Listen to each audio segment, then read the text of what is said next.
Any sinner is capable of being a great saint. And any saint is also capable of being a great sinner, a great sinner, a great sinner, a great sinner.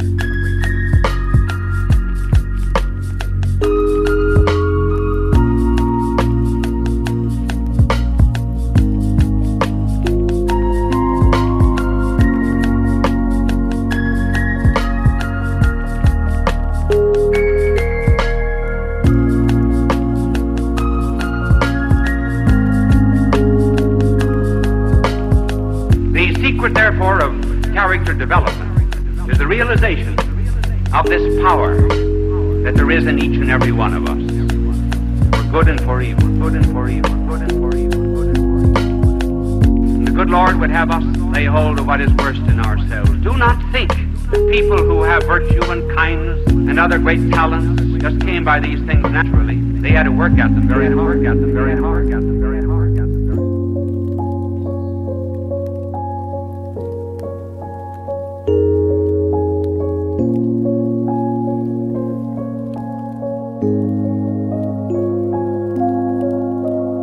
Any sinner is capable of being a great saint, great saint, being a great saint. And any saint is also capable of being a great sinner, a great sinner, a great sinner, a great sinner.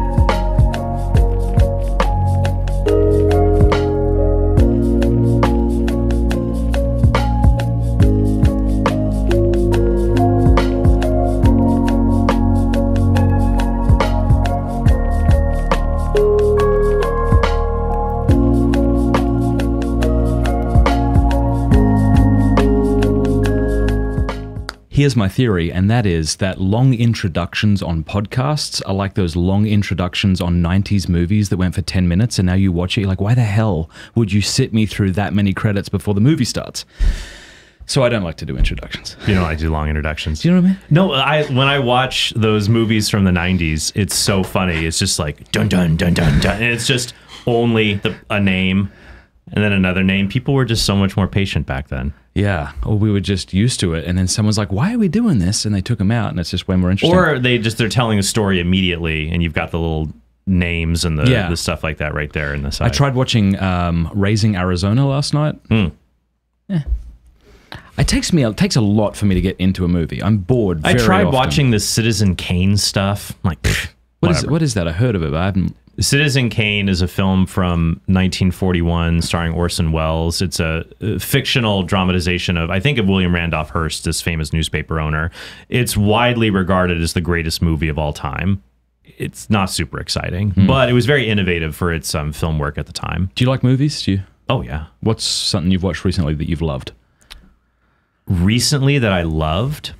Oh my goodness. That is such an American thing to do. Americans are always saying back to you the question you've asked them. How you doing today? How am I doing today? That's what I said. You clearly heard me. Why are you saying it back? Yeah. Right. What's a good movie you've watched recently? A good movie? One movie that I saw recently, I guess it was several months ago. Top Gun Maverick. Was that good? Oh my gosh, it was amazing. I love that. That was good. Did you? I watched the first one. With my wife, thinking we were going to watch the second one, and it was just so cheesy. Remember that bit? It's better than the Ice Man. Remember, what's that bit at the end where it's like, you can be my wingman anytime? It's like, bullshit. Oh, you can be my wingman, or something like that, and they hug. Oh, yeah. And the volleyball scene. No, this was at the very end once they get out of the plane. Well, yeah. No, Top Gun Maverick was so good. Yeah? It was, because what was great about it was they didn't really use any CGI. They were using real F-18s. Wow. They had the actors really in there. Tom Cruise is really flying this jet. Holy crap. It's like the real Did he deal. Fly a jet the first time around?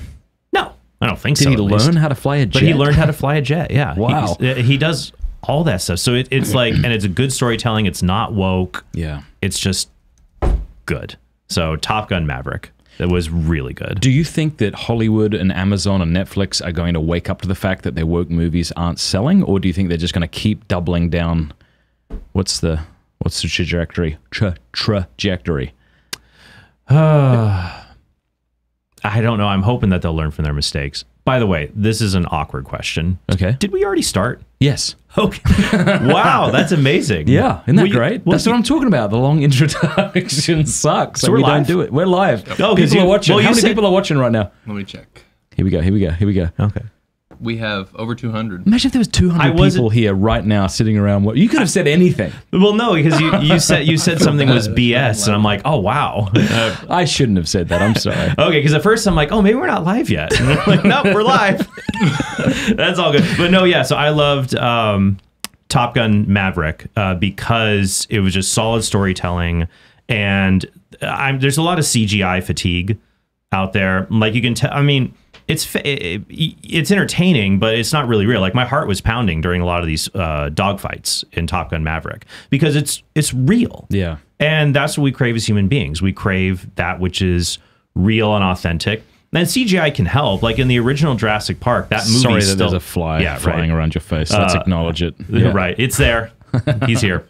Like in the original Jurassic Park, that movie still stands the test of time because CGI was used as a like a garnish, like like salt. Yeah. It just works with practical effects and camera work.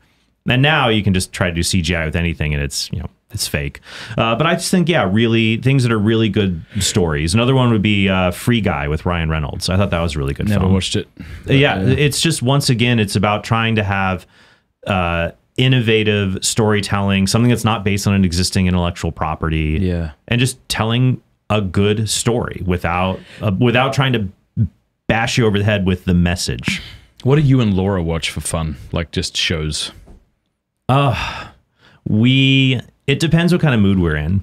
During the pandemic, when we both got COVID and we were just down for the count, feeling just terrible, we watched Married at First Sight because we wanted the most brainless thing we could think of. I don't know what that is. It's just awful. Total guilty pleasure. Is that where people meet for the first time and get married? Yeah. They're selected by other people, and then they essentially, and then they get married, and it's just terrible. That is so terrible. Sorry, I watched, but now like we tried watching one of them, like I can't watch this because I can only watch it when my brain was running at like 20% when I was on the couch and like I think I'm dying, like about to die. This won't be bad for my soul. But I don't know. We mostly we just try to.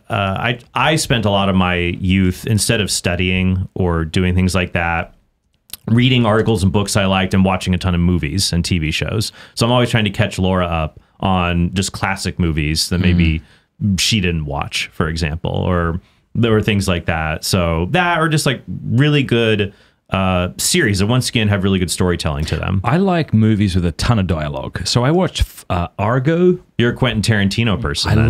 I do like him. I don't like the sex stuff. If there's sex stuff in a movie, I won't watch it. Yeah. I'm just...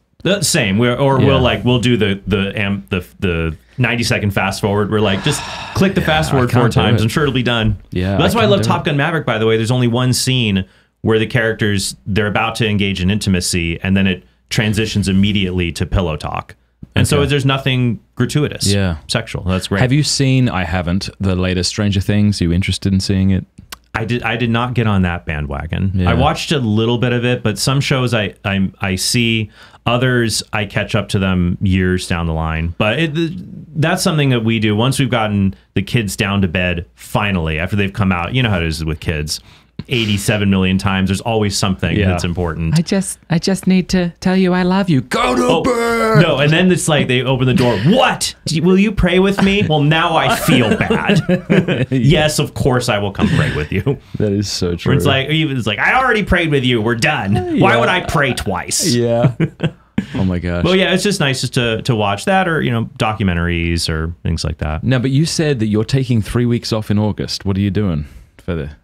I don't know. Is this like a new? Did you just decide while sitting on my couch that, or have you? No, I've been planning this to take time off in my 10 years at Catholic Isn't Answers. that crazy? I remember the first time you walked down the hallway, Trent, and you popped in and went, "Hello," and we went out for lunch. 10 years ago. I know. That's crazy. I was all wide-eyed and naive back then. This is Catholic Answers. Wow, there's Matt Fradd. You even had a different accent. I did. Wild. Yeah. So I in 10 years I just never.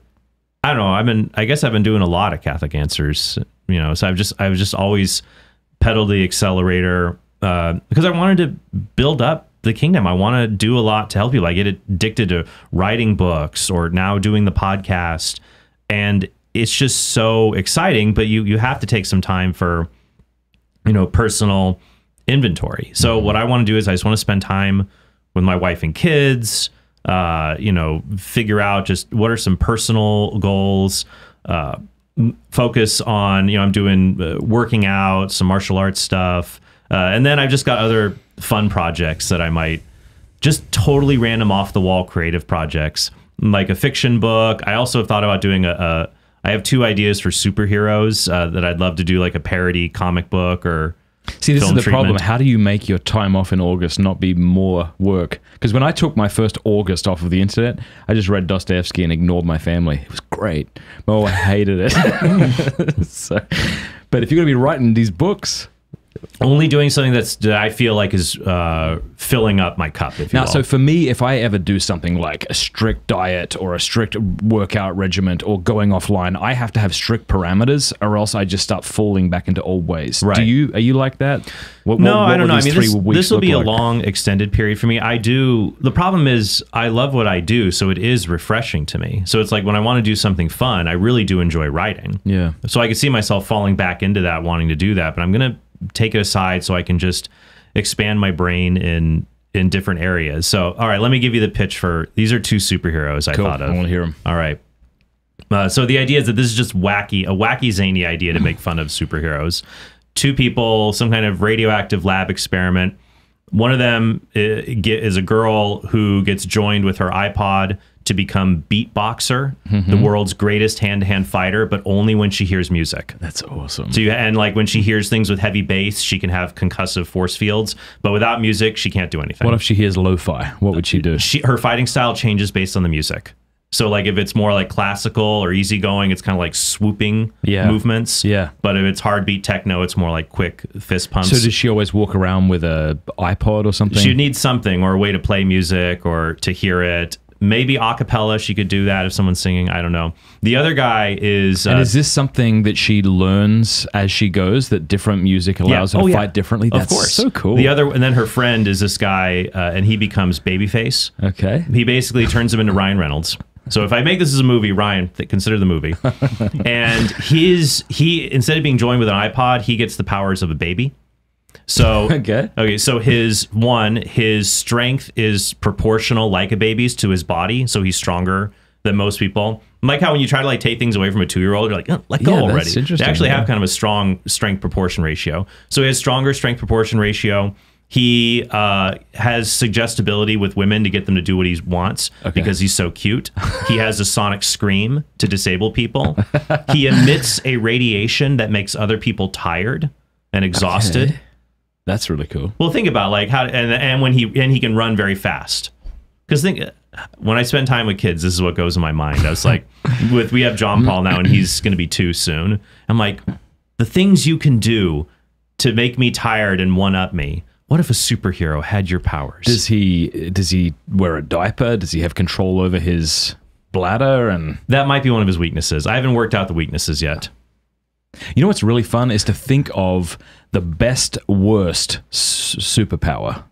Yeah, Laura and I were talking about this. What superpower would you want? And she said, not just that. Let's get to that in a sec. But what is the best that's what of I mean. all of the worst superpowers? Oh, the best of the worst? That's right. I'll start and then you go. Okay. You can fly, but only as fast as you can run, and it wears you out the same. See, I think flying is just the worst superpower in general. Why? Any superpower that doesn't pass the gun test, I would say you're not going to be a superhero. If I can kill you with a gun, you can't be a superhero. Like flight, yeah, it's like that's all you do. That's great. I mean, it'd be a neat trick, but actually, if we tried to fly by our own power, it'd be really rough and dangerous. You get bugs would be flying at you. Worried about hitting things. Here's another one. Mm-hmm. You can talk to one fish, but he thinks you're a jerk and doesn't want to. Another one. Is this based on your own life? Replace fish with friend? Yes. You can travel to the moon, but only once, and you can't come back. So you can teleport to the moon. That's not a superpower. That's just a really bizarre way to kill yourself. I don't know. That's pretty supernatural. So you got to think chatting with the Justice League and trying to get them to let you in, but your superpower really kind of sucks. Actually, in ancient Greek mythology, there's a parallel to this. I believe it's called Cassandra complex. There's an ancient Greek myth about, I want to say her name is Cassandra, where she's cursed by the gods with prophecy, but also no one believes her. Okay. So she has the ability to see the future, but no one ever believes her. How about this one? You can save people who've just died if they're in the same area as you, but only by pulling your pants down. But then everybody only remembers you pulling your pants down and not the fact that they just died. Beat that, Trent Horn. No, I have a strict policy of being 500 feet away from anything where I pull my pants down in public. It's just if you can save people. It's a professional rule. So you might have this power right now, Trent. You don't even know. It's possible because you're right. I've never tested it, and I never will test it. All right. So what did you and Laura come up with? Oh well, not best worst, but I think we were talking about what powers we would want to have. And what we think the other person would want. And she thought that I would want, I think, like super speed or super intellect. Yeah. I guess even write books even faster than I do now. So what would Laura want? I thought that she would want telepathy, like the ability to read minds. She's like, no, I don't want to know what people are thinking about me. How about, here's the best worst superpower. You can read other people's minds, but only when they're thinking bad things about you. Oh, gosh. It's a great best worst superpower. Yeah, this... There you go. Yep. There you go.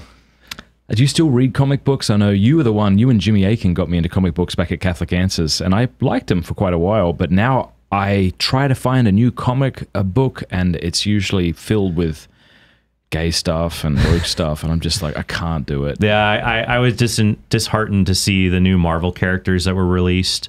There was one called, I think, Snowflake and Safe Space. Oh my gosh. And they're like they're woke but trying to reclaim the terms. It's just, yeah. I haven't gotten into, I'm familiar with a lot of comic book lore, and I'll be familiar with if a major story arc comes out recently, but I don't follow them because I don't find anything that interesting of where to, my time that I have now is just like so, I don't know. It's so limited. I only put it towards, if there's media that I think is really interesting, I'll put it towards. But I know like the big comic arcs and stories from the past. There haven't been any really amazing ones like that in a long time. What about Star Wars? Are you tired of Star Wars? I am. I am, to borrow a term from Taylor Marshall, I am a Jedi vacantist. Jedi vacantist, all right. A Jedi vacantist. That means Trent Horn quotes Taylor Marshall. No, I think he's correct on that point. That I really don't like Star Wars after Return of the Jedi. The only Star Wars movie after Return of the Jedi that I'm willing to tolerate is Rogue One, and that's the story about what happened like right before they stole the Death Star plans. I thought that was interesting. Yeah, but I mean, I love that we have these great stories that are out there. It is just hard for me that we're really moving into an age where a lot of this is just so commercialized. It's very difficult for genuine art to come out to really amaze people because studios have commercialized it so much. I mean, the original Star Wars, what makes it so good was they didn't have a bunch of CGI. They had a bunch of setbacks. They had a dust storm that like wrecked the set where they were filming in Tunisia, and so they had to... Oh, wait, that was episode 1, actually, where they got wrecked with that. There, they supplemented too much CGI. But everything they're doing, they're using practical effects. They're trying to tell a good story. George Lucas is just being creative. They have other script writers who are helping him and fixing things. Doesn't have full creative control. Yeah. And they're really just trying to tell a really good story. Whereas now, a lot of it's trying to make a really lucrative product. Yeah, it feels that way. And it's so hard because there's a lot of stories that have come out recently, like Top Gun Maverick, I mentioned to you earlier. When you tell a good story, then that will be a lucrative product because it's good for people. It builds them up as a human person. It's the same lesson for Catholics when we make material. Instead of being like, I want to make a lucrative product, we think, I want to make something that evangelizes.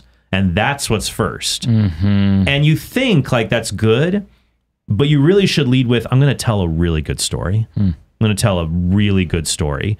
And that evangelizes because people can tell... If you've prioritized evangelism over good storytelling, it will be schlock.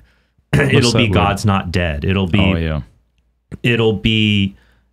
hackneyed. It'd be something people don't really enjoy watching because they feel like both Hollywood and Christian films can make a similar mistake, which is I'm using this film to beat you over the head with the message. Yeah.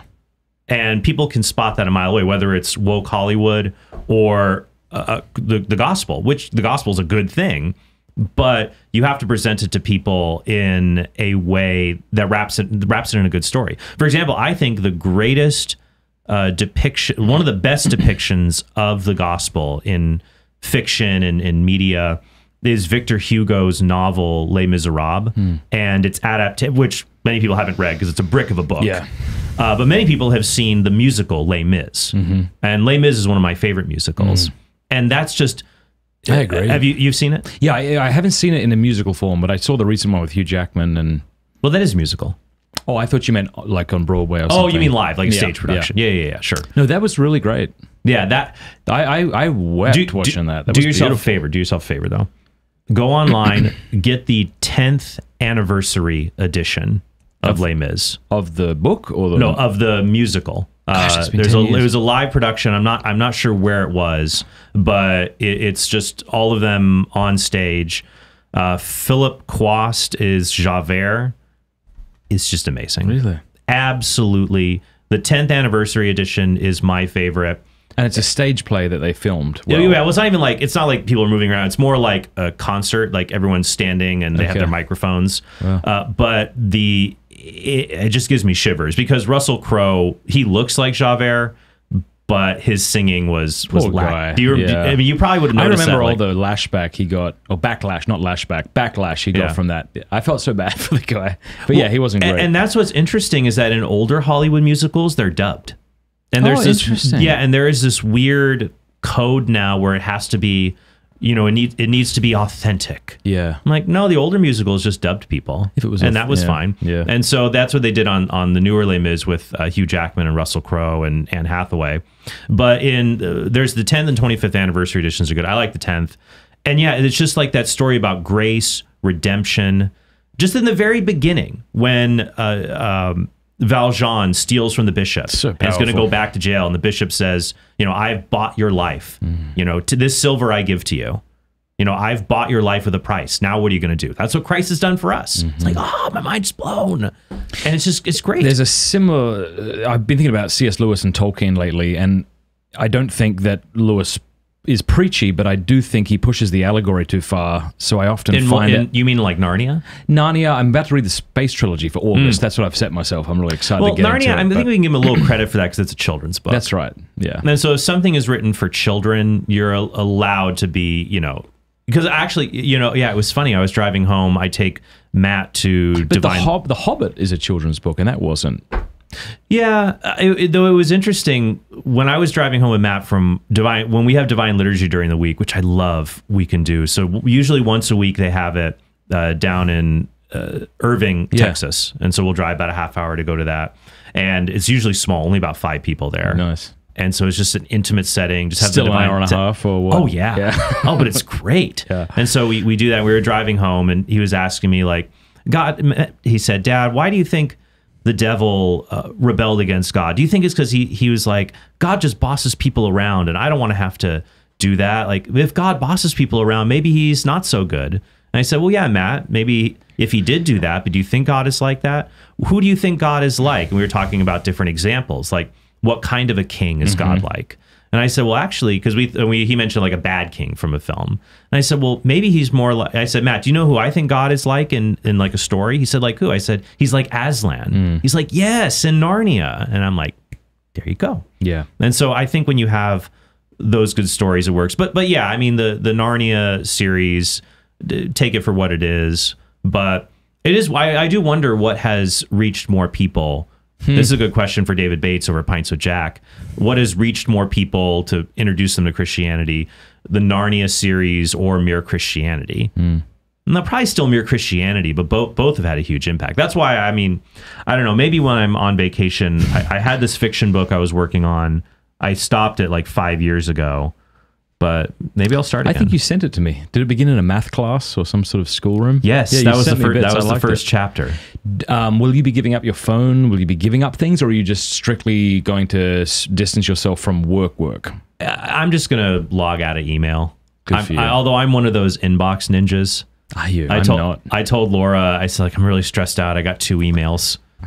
From who? I'm like, in my inbox. There's 2 sitting there.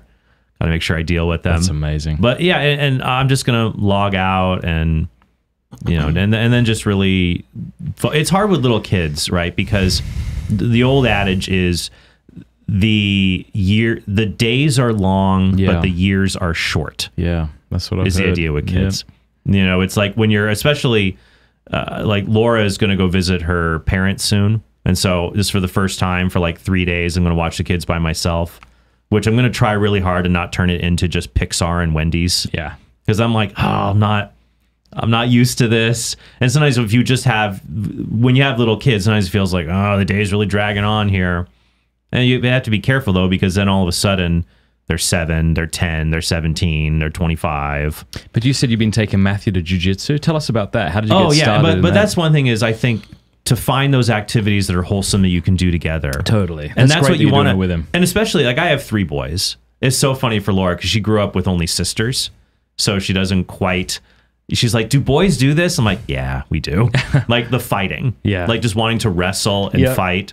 Peter jumped on my back yesterday when I was in bed sleeping, and he started wrestling me, right? Yeah. And I grab him around the neck, and I'm holding him down, and he's like, 5. I'm like, what? He's like, the 5. Why are you saying 5? And then I remembered we have this rule that when we fight, if he says 1, he can beat the heck out of me. 10, I'll destroy him. So he decides as he's wrestling how hard he wants me to wrestle. Oh, so he'll be like 7, and I'll start wrestling him. And like 2, and I've got to kind of like that's relax. like that's the old handicap setting on Street Fighter. You could set the difficulty setting. That's awesome. So, that's exactly right. But I love finding time with boys, and I think one thing for men and boys to bond, like women tend to bond face to face, like talking to each other. Yeah. Men tend to bond side to side. Yeah, like we're doing what are we something working together. Yeah. Working on what are we doing, and so but it is fun. So we've started doing that. So how did you first hear about jiu-jitsu? Taylor Marshall? And you're in Texas. Do you ever like hang out with Taylor Marshall? Do you go jiu-jitsu? I have not come across Taylor Marshall. Doesn't he do Brazilian jiu-jitsu? I think he used to. I think there are some people who maybe they'd want to see us in a match. Who knows? Of a different sort, maybe. Yeah, maybe. No, it was Cobra Kai. Okay. So you asked us, what do Laura and I watch together? And so we were watching Cobra Kai, and we just thought, okay, we want the kids to get into a martial art, to get exercise, to learn how to defend themselves. And so I looked up, and I've been interested in martial arts for a while, just like reading about them. Like, what is the most effective martial art? Like, honestly, to learn. And we found a gym nearby us. It's just like a 10-minute drive. And we went to a few different gyms, but this one just felt like the absolute real deal. Like, a lot of the guys who are the trainers there are from, like, Ukraine or Eastern Europe. Like the boxing coach, he was like basically coaching the equivalent of like Eastern European Olympic boxing. And he's like this short guy, but he'll be with me and he'll just be like, pow, pow, pow, pow.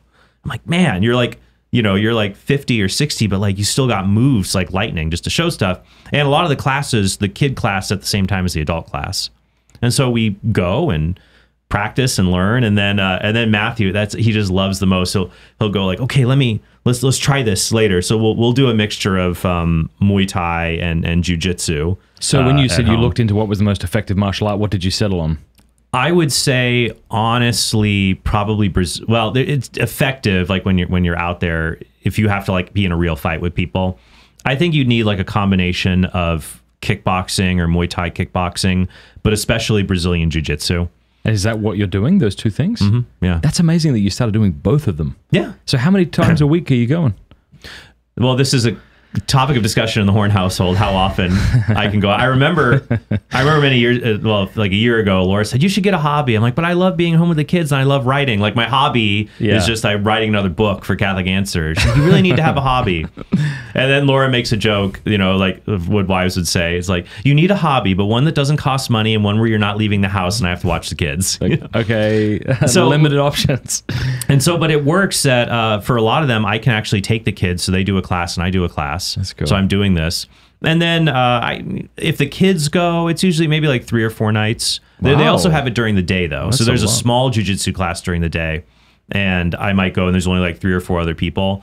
And I am like the whitest white belt. That I'm like the vanilla ice level white belt. And I'm just there, and I just tell them, you can just throw me around. I'll try to learn by osmosis. So what I found weird, because I went to a couple of Brazilian Jiu-Jitsu classes, and maybe I'll go back, but it was just 5 o'clock at night is not a great time for us. Sure. But anyway, what I found weird was you're just immediately on top of somebody. Someone's like, it's like aggressive cuddling. I'm like, I know, I don't like doing this with strangers or anyone, not my wife. Right. How did you get over that? You know what? It didn't bother me as much. Yeah. Like, I feel like we just want to learn these techniques, because the reason I think Brazilian Jiu-Jitsu is probably one of the most practical martial arts you can learn is that in a real fight, it's not like karate on TV. It's not like... I wish it was. But it's But yeah, not. it's Usually... not. You're on the floor. Usually you're on the ground with someone. And when you're on the ground, then it's like, can you immobilize and subdue? Honestly, the most important martial art, like self-defense technique to learn is how to not get in a bad situation and how to escape a bad situation quickly. That is the honest, like, if someone's really honest about self-defense, it's to learn how to not get in a fight and to learn how to escape a bad situation as quickly as possible. This is not the movies. Like, you can get, and that's why, you have to have a sense of realism about things. But if you're in a situation that you cannot escape, you want to, jiu-jitsu allows you to maintain control over another person, even if they're larger than you are. So has this kind of given you more pause when you see people down the street wondering, like maybe before you did martial arts, you're like, I could take that guy, I could take that guy. Now, did you realize you're not so sure because who knows, maybe they're training and maybe they're better than you, even though they look smaller or... Oh, I never would think like I could take him or that person. I'd rather fight with my words. Excuse me, sir. Would you like to have a debate? We have it on Pipes of the Aquinas to resolve our Socratic dialogue you into the ground. Right. Yeah. It also helps to build up humility in that regard. That as you do it, you see, oh, people who've been doing this for a long time Are actually better. Oh yeah, but they learn and they're willing to work with you. It's not about ego. Yeah. And so that's been good. But And what I it's been found with good. other martial arts, like when I was a kid and I did those things. Oh, gosh. One was called Zendokai, one was called Taekwondo, obviously. And but there was a real workout there. Whereas what I've found is when you're just learning the basic moves of Brazilian Jiu-Jitsu, I don't leave completely drenched. That's correct. Well, when you're learning, and I've only been doing it for a few months. So once again, whitest white belt out there. Yeah. But when you're just starting with the positions, you're right. It's like, oh, I'm not really working out that much. But then when you actually engage, which is called rolling. Okay. So when you actually go with someone, that I get more sore and worked out than even when I do boxing, because you're with a guy, and a lot of the guys I work with are 20 or 30 pounds bigger than I am. And you're wrapped around someone, it's essentially a lot of isometric exercise. You're like pushing with all your might to prevent someone from choking you into submission, essentially. Wow. And that has a realism to it when you're engaging others. So but it's been fun. And I think it's important as Christians, we need to have balance in our lives. So we need to make sure that we are spiritually healthy, that we are physically healthy, that we're financially healthy, we're emotionally healthy. I think it can be hard when people think that the path to holiness is just focusing on the spiritual aspect of our lives. Now, that should be the anchor to it.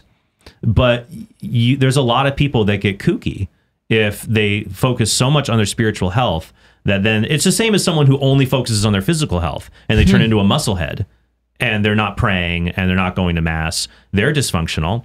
But somebody who is very spiritually healthy, but neglects the temple of their body, that's also bad, because we're not souls trapped in bodies. We are bodies. Like, there's a debate in philosophy about, I guess, let's see what you think about this. Do we continue to, in the period after we die, when our soul leaves our body, but before the final resurrection, when we get our bodies back, do we exist during that point? I would think we would exist, but maybe not as persons or not as human persons. Well, that's so there's basically two different views. So there would be the survivalist view, which says you still exist, though you still exist, but in a different form. And then there's the corruptionist view, which says, and this is the view I lean strongly towards, you don't exist anymore. What exists is your soul and your body. And so there's before the final judgment, though. So you don't yet have your body back. Yeah, I'm talking about that I as a human person, I think that I as a human person am a composite of soul and body. Right. So when you're separated, you you stop existing. So that's a view I strongly lean towards. Okay. So that would be, I think it's called the corruptionist view. The survivalist view would say that, yeah, you still continue to exist. But I'm very imperfect state. Yeah, but I'm very leery of that view because I think it basically boils down to that you are your soul. So what's existing before the body returns? What is existing? Yeah. There is something is. The soul of Trent Horn and the body of Trent Horn. But not Trent Horn. Not Trent Horn. Interesting. But the parts, and those are my integral parts, and things are happening. Then my soul is being judged, my body is decaying. But that's why we hope for but that's why the resurrection of the dead is such a wonderful thing to believe in, because now we have come back. But if you hold to that, was it Christ who went into Hades when he died? Oh, was it? Oh, well, the Catechism references the perfect union that would exist between the person of the Second Trinity still having a perfect union with his body and soul. And so we would say that Christ still goes down into Hades because of his divine nature and being a divine person. I see. He can still maintain that perfect union with body and soul, even when Christ's body and soul are separated. So they thought of everything. No, but that is a really good point. I do think a lot of Catholics, including myself, think almost exclusively about my spiritual regiment. Like I need to go to Mass every day or at least once a week, or I need to be praying the rosary every day. But how often do we think about, and this is interesting coming from you, I hope you don't mind me saying this, but like you ate like crap when I knew totally. you. No, one of the things that inspired me recently to actually, because I used to make fun of people who exercised. I said, when 2050 gets here, they'll have a pill that fixes us. I don't need to do that. No, so that's completely fair to do that. I used to brag about how badly I would eat. When Matthew was born, on the night before, when Laura before she went into labor, like an hour before she went into labor, it was my 30th birthday. And so we went to Fuddruckers, and I got a 1 pound burger, because when you order the 1 pound burger, they shout 1 pound. You know, I'm like, ooh. And so I ate that with fries and a chocolate shake. And then 2 hours later, Laura started going into labor, and I'm still digesting my 1 pound. One second, Laura. No, Laura would be like, oh, it's starting. And then I would go, oh, it is. Oh, me too. Yeah. She's like, stop it. I'm like, no, so no, but now in my late 30s, it was catching up to me. And that's why I want to be. What did you? Being tired, being bloated, being not as mentally sharp as maybe I once was. Just all of these things, and it's like, no, I want to be there for my kids and my grandkids. So I want to invest in myself now, just to basic taking care of myself. So I dialed back, not completely eliminated, but I dialed back flour and sugar, and then just working out. I had never really worked out, because working out, a lot of it just really bored me. Yeah. It's like I'm on a treadmill going nowhere, climbing stairs that never end, or any other kind of workout regimen. But I guess the thing I like about doing martial arts is it reminds me, one of my favorite things to do as an apologist are debates. And debates are kind of like martial arts. And so I've actually been having fun. One of my favorite things to do in our Muay Thai class is at the beginning we do shadow sparring. So that is just before we put on gloves, and you also wear these shin guards, because in Muay Thai it's the art of 8-point contact. So you can fists, elbows, knees, and your shins to kick people. So you wear gloves and you wear shin pads. But we'll do this shadow boxing where we just practice, but without any guards.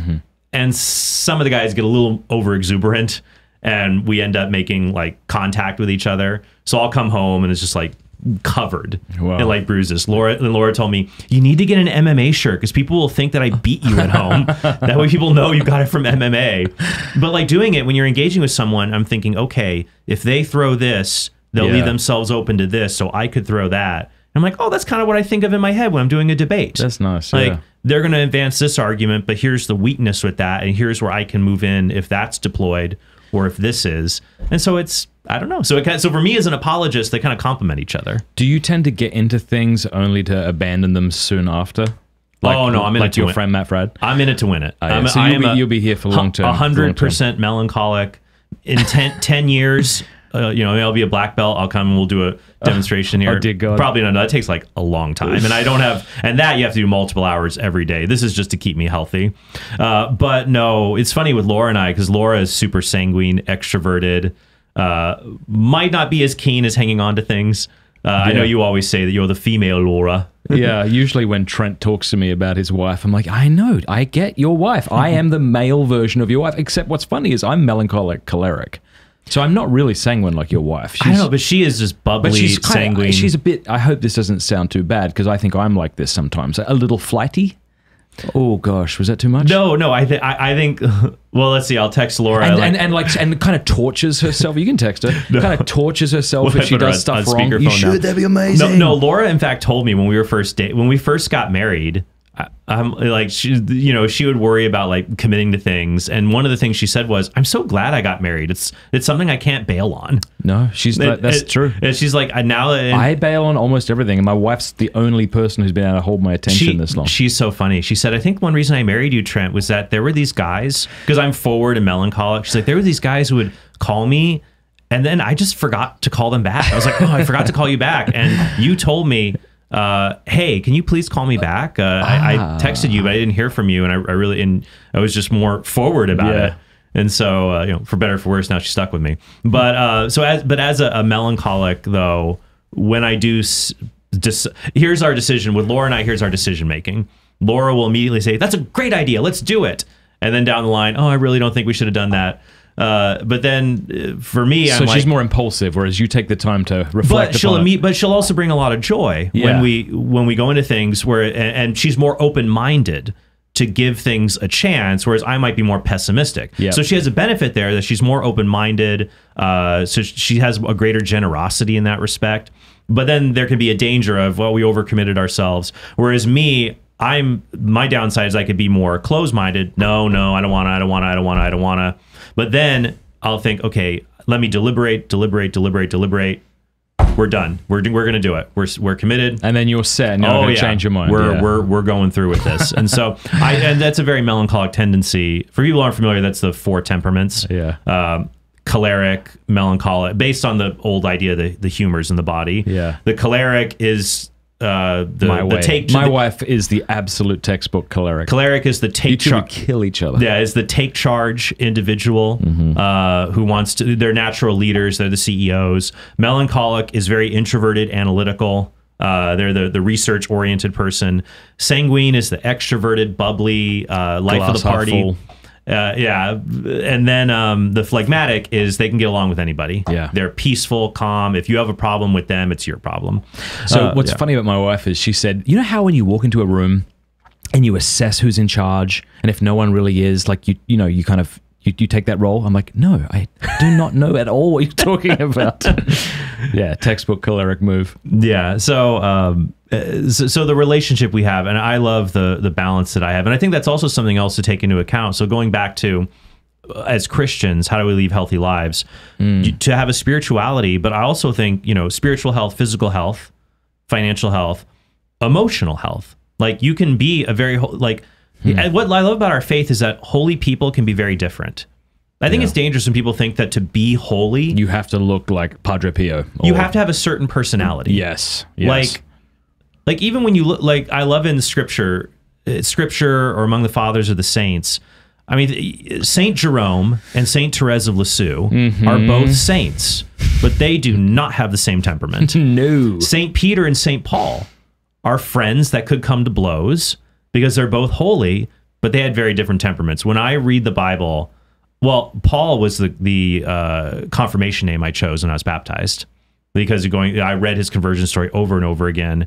He was someone I identified with. And then later on in life, when I discovered I have these really melancholic tendencies, I see that in St. Paul constantly when I read his letters. It's funny when you see him write, he reveals, what other people say about him. He says that they say of him or me. That's right. He says, he is mighty in word, but not in person. That, he'll write these very, here's the deal, people, in his epistles. But then when he's in person, maybe not as forthright. with people. But and I love in Galatians too when he opposes because he's telling in Galatians he is grumpy. Well, he's grumpy about people saying, in order to be a good Christian, you have to be a good Jew. You have to be circumcised. No, that's not required anymore. Then he's mad about people putting up these fences to the gospel, and people are telling him, well, Paul, he just wants to please the Gentiles. He's a people pleaser, and he says, no, I did not try to please. And the beginning of Galatians is all about, I got the gospel. I received this from God. I did go to Jerusalem to confirm everything with the apostles, but I'm not trying to please people. And he says, I even opposed Peter to his face, because that was when Peter didn't dine with the Gentiles because he didn't want to be judged by the Jewish Christians. So Peter didn't have he didn't teach error. He just failed to live out the teaching. He was cowardly. Shocker for Peter, right? So Paul just goes right up, is like, sorry, you're wrong. And tells him and does it with that authority he has as an apostle to correct him. Because melancholics, they care about the truth. So I guess for some people, they would rather preserve harmony even if the truth gets lost, and other people will allow disharmony to make sure the truth will be there. And my wife never lets the truth get in the way of a good story. So it'll be a month, and she'll be recounting something that's happening. I'm like, that is not what happened. I need you to know now before this goes any further. She would have made a good rabbi. There is a joke on the Simpsons where Krusty meets his dad, Rabbi Herschel Krostofsky, and who is played by Jackie Gleason, I believe. And he says, a rabbi never exaggerates. Rabbi never exaggerates. He adds details. He may have said things that never actually happened, but he never exaggerates. That's my wife, man. So she'll actually believe things that didn't happen. Yeah. So for me, I ruin a good story by the truth. That's called confabulation, having a false memory that we can create in our minds. Oh, by the way, the point about Peter, when a lot of Protestants bring this up, saying this shows that Peter was not the Pope. He's not infallible. No, he wasn't making a teaching decision. He was not acting as he should. In the Greek, it said he was not I can't remember the exact, it's not orthopodousin, that's orthopedics. Maybe it's orthopodousin. Yeah, I think it was orthopodousin. Literally, he was not walking upright, is what it says in the gospel. And so that's where we get orthopedics from. He was not. I was looking at Neil, wondering if he was going to look that up, but thinking, how would you know how to spell that? Yeah, so he was not walking upright in the gospel. But I actually see that as an example of Peter's authority in the early church, because Paul says, no, I'm not trying to please people. Guess what, folks? I even opposed Peter. Yeah. Which that'd be like if I said, it'd be like if you worked at the White House and you said, I'm not a butt kisser. I even told the president he was being an idiot. Yeah. Well, that's a way of acknowledging you told the highest person there. Yeah, that's exactly right. So, hey, let me ask you, as you've been kind of delving into Eastern Catholicism, and given the state of the church, has there been a point where you have found yourself perhaps freshly open to the possibility that Catholicism is false? Because I think what happens is, we become a particular thing, we become apologists for that particular thing, which we are. Sure. And it's likely the case that people talk themselves into the position they wish to be in for the sake of friendships, for the sake of community, for the sake of finances. But I find that there's been times in my own life where I'll realize, okay, I'm at this point really open to the possibility of maybe I was wrong. Have you had that happen, and how have you worked through that? I know you're different because you kind of came into the faith later on, so you researched your way in, as it were. But yeah, so I have to overcome the objections. But even, I didn't look at every single objection before becoming Catholic. So obviously, there's going to be newer things that are presented to me, and more sophisticated objections that I might have seen prior to my conversion.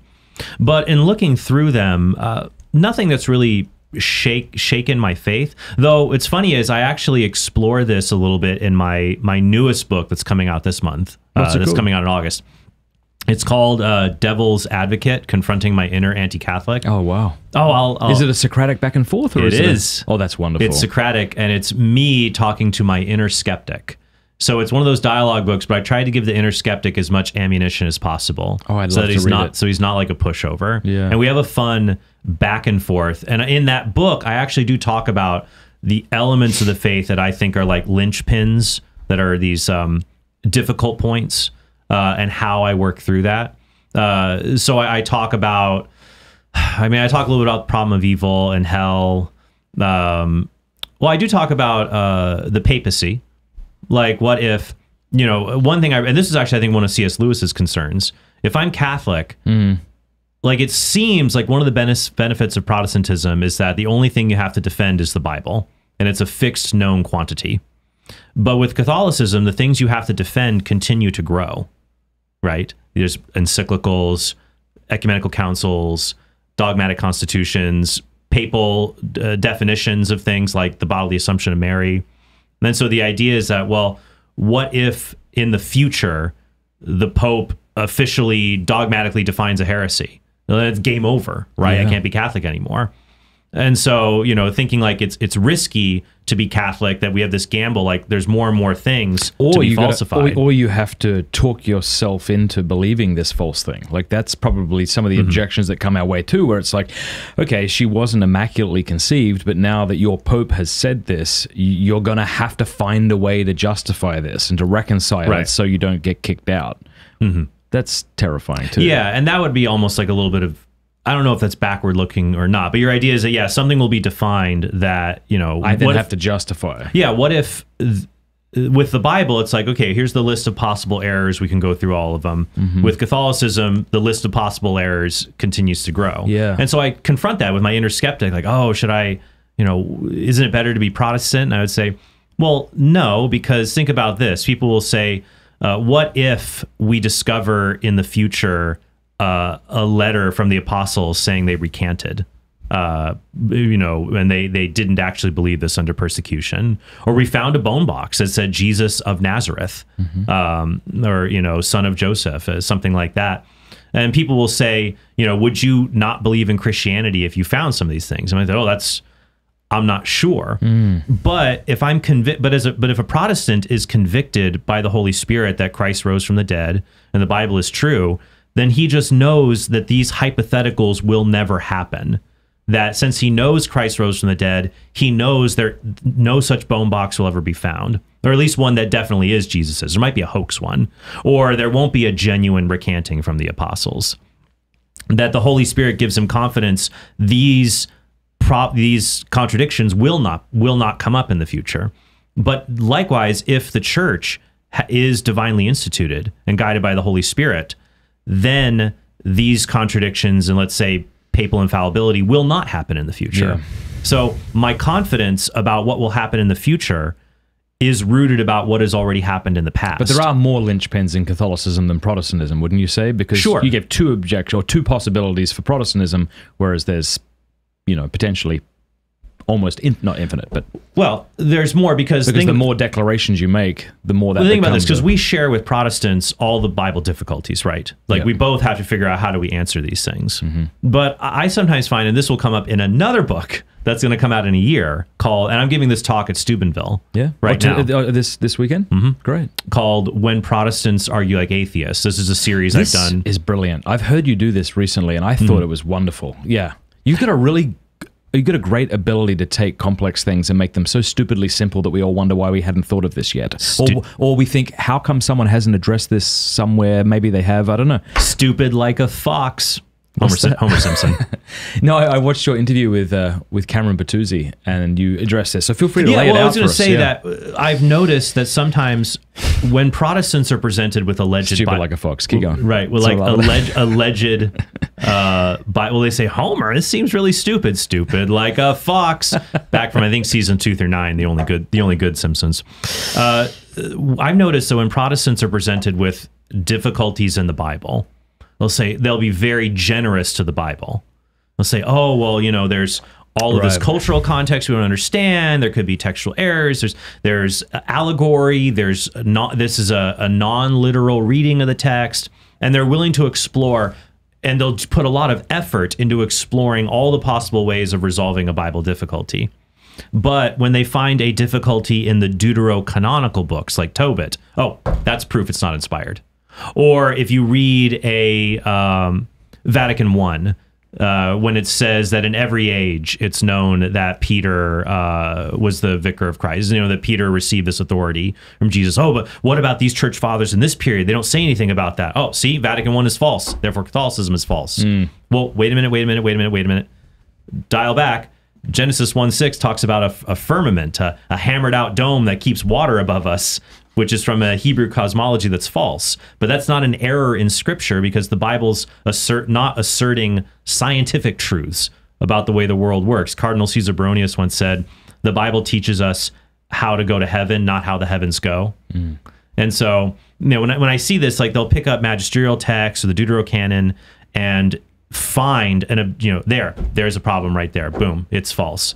But they're not willing to give that same elasticity that they'll give to the Bible itself. And so that's dangerous, because if you have that same narrow, I found a contradiction, well, then that can be applied just to the Bible itself. Now, there is a difficulty here, because it's funny, some people have told me, well, Trent, are you going to say there's no errors in the Quran, or there's no errors in the Book of Mormon, because you don't want to act, because you're acting like an atheist? And my response to that is, actually, yeah, I'm actually very reserved in the amount of errors I will ascribe to the Quran or the Book of Mormon. Just let me pause and back up for a second. Sure. So when you say that Protestants sometimes argue like atheists, what you're saying is they are as critical of the Deuterocanonicals as atheists are of Scripture without trying to understand the context. Right. Okay. They've already got it set in their mind. Like, just as an atheist has it set in his mind, the proto-canon is just a bunch of human documents, and they're going to show that. I think a lot of Protestants, when they examine the Deuterocanonical books, they will say, these are just human documents, and look at all of these errors in it. And I've covered this. I've had dialogues with two wonderful Protestant. I've had a debate on this on your channel with Steve Christie. Yeah. People can go and watch that. Yep. And I've dialogued with Steve and one of his cohorts. And so he's a goy for Jesus. Now his name is escaping me at the moment, but you can see their channels. And that's what I love. I love having dialogues with people who disagree. But that's one of the criticisms thrown back at me is, oh, are you going to say there's no error? Are you acting like an atheist if you say the Book of Mormon is wrong or the Quran? No, I give those books the same amount of leeway, though I still find problems. So, for example, I did a whole video about this where I was engaging I believe he's an imam, or maybe Sheikh Uthman is his name. He's a I don't know if he's an imam or not. Maybe he is. But he teaches in San Diego at a mosque there, and he does these tables at Balboa Park. We went to Balboa Park once, so that was fun, to talk to atheists. So he had a video talking about Catholicism, and then he was offering evidence for Islam, talking about, in the Quran, talking about the splitting of the moon. And Christians have to be careful with this. They'll say, oh, the Quran is stupid. It says Muhammad split the moon. Wouldn't people have noticed that? I say, well, the book of Joshua says Joshua made the sun stand still. Wouldn't people have noticed that? Exactly, yeah. And so what I would say is, well, in the book of Joshua, that might have been a local optical miracle, where only the people in that battle, the sun was still shining, while the rest of the earth, it was still, the earth rotated and everything was the same. So maybe that's an optical miracle. Maybe it's a figurative way to describe an omen, a way of speaking in ancient ways that you accomplished in one battle would have taken like 2 or 3 days. So if it's non-literal, then the splitting of the moon could maybe be non-literal in the Quran. I'm willing to give them an out there if that is the case. I feel this way slightly differently about when people criticize Mormons too rashly. Like, I've heard people talk about their magical underwear that they wear. Oh yeah, because Catholics never wear special garments under them to remind them. That'd be like saying Catholics wear tea bags for some reason. That's kind of what they look like. Magic tea bags. The scapular. So I don't like when I think if an opponent's position seems outright stupid to you, it's a good chance that you haven't investigated it. Yeah, the variant to that, and someone who follows Chesterton more would be able to correct me on this. I believe it's called Chesterton's fence. Okay, yeah. And I think it's where if someone says, this is stupid, we don't need this. That's right. Is to say, all right, well, why did someone think we needed it at one point? And then tell me why they're wrong. That's really good. I think that is. I could be getting it wrong, but I think let's tear down this fence. Okay, before we do that, though, why do you think they put the fence up? Yeah. And then let's see. Give me a compelling reason. Sort of like with marriage, right? Like marriage being between man and a woman is stupid. Well, tell me why. Why'd we come up with this? Yeah. So I try to. Yeah, I think it's important to be fair. To be fair to our opponents, acknowledge their strongest cases, give them as many outs as you would give to yourself. Yeah. Now, I still think there's big differences. For example, here's a big difference with Mormonism and Christianity. If you take the Bible and you give it to a Jewish, a Christian, and an atheist scholar, they'll take the New Testament or the Old. They'll be able to tell you the rough area where those events took place. We have enough archaeology that at the very least, the Jew, the Christian, and the atheist can say, these events allegedly took place here. And the atheist or the Jew might deny some of the miracles, right? Like the miracles of Christ or any of the miracles. Like maybe the miraculous stuff didn't happen, but yeah, this is where Jericho is, this is where Jerusalem is. It all happened around in this area, basically. The Book of Mormon, it's very difficult. No one has really agreed on the general location where the events in the book take place. Some have said it's in a small, narrow bit of land in Central America. Others stretch it to North and South America. Some people put it in the American heartlands or the Great Lakes. That'd be like saying, well, Jesus might have died in Jerusalem or he might have died in New Delhi, India. We're not entirely sure.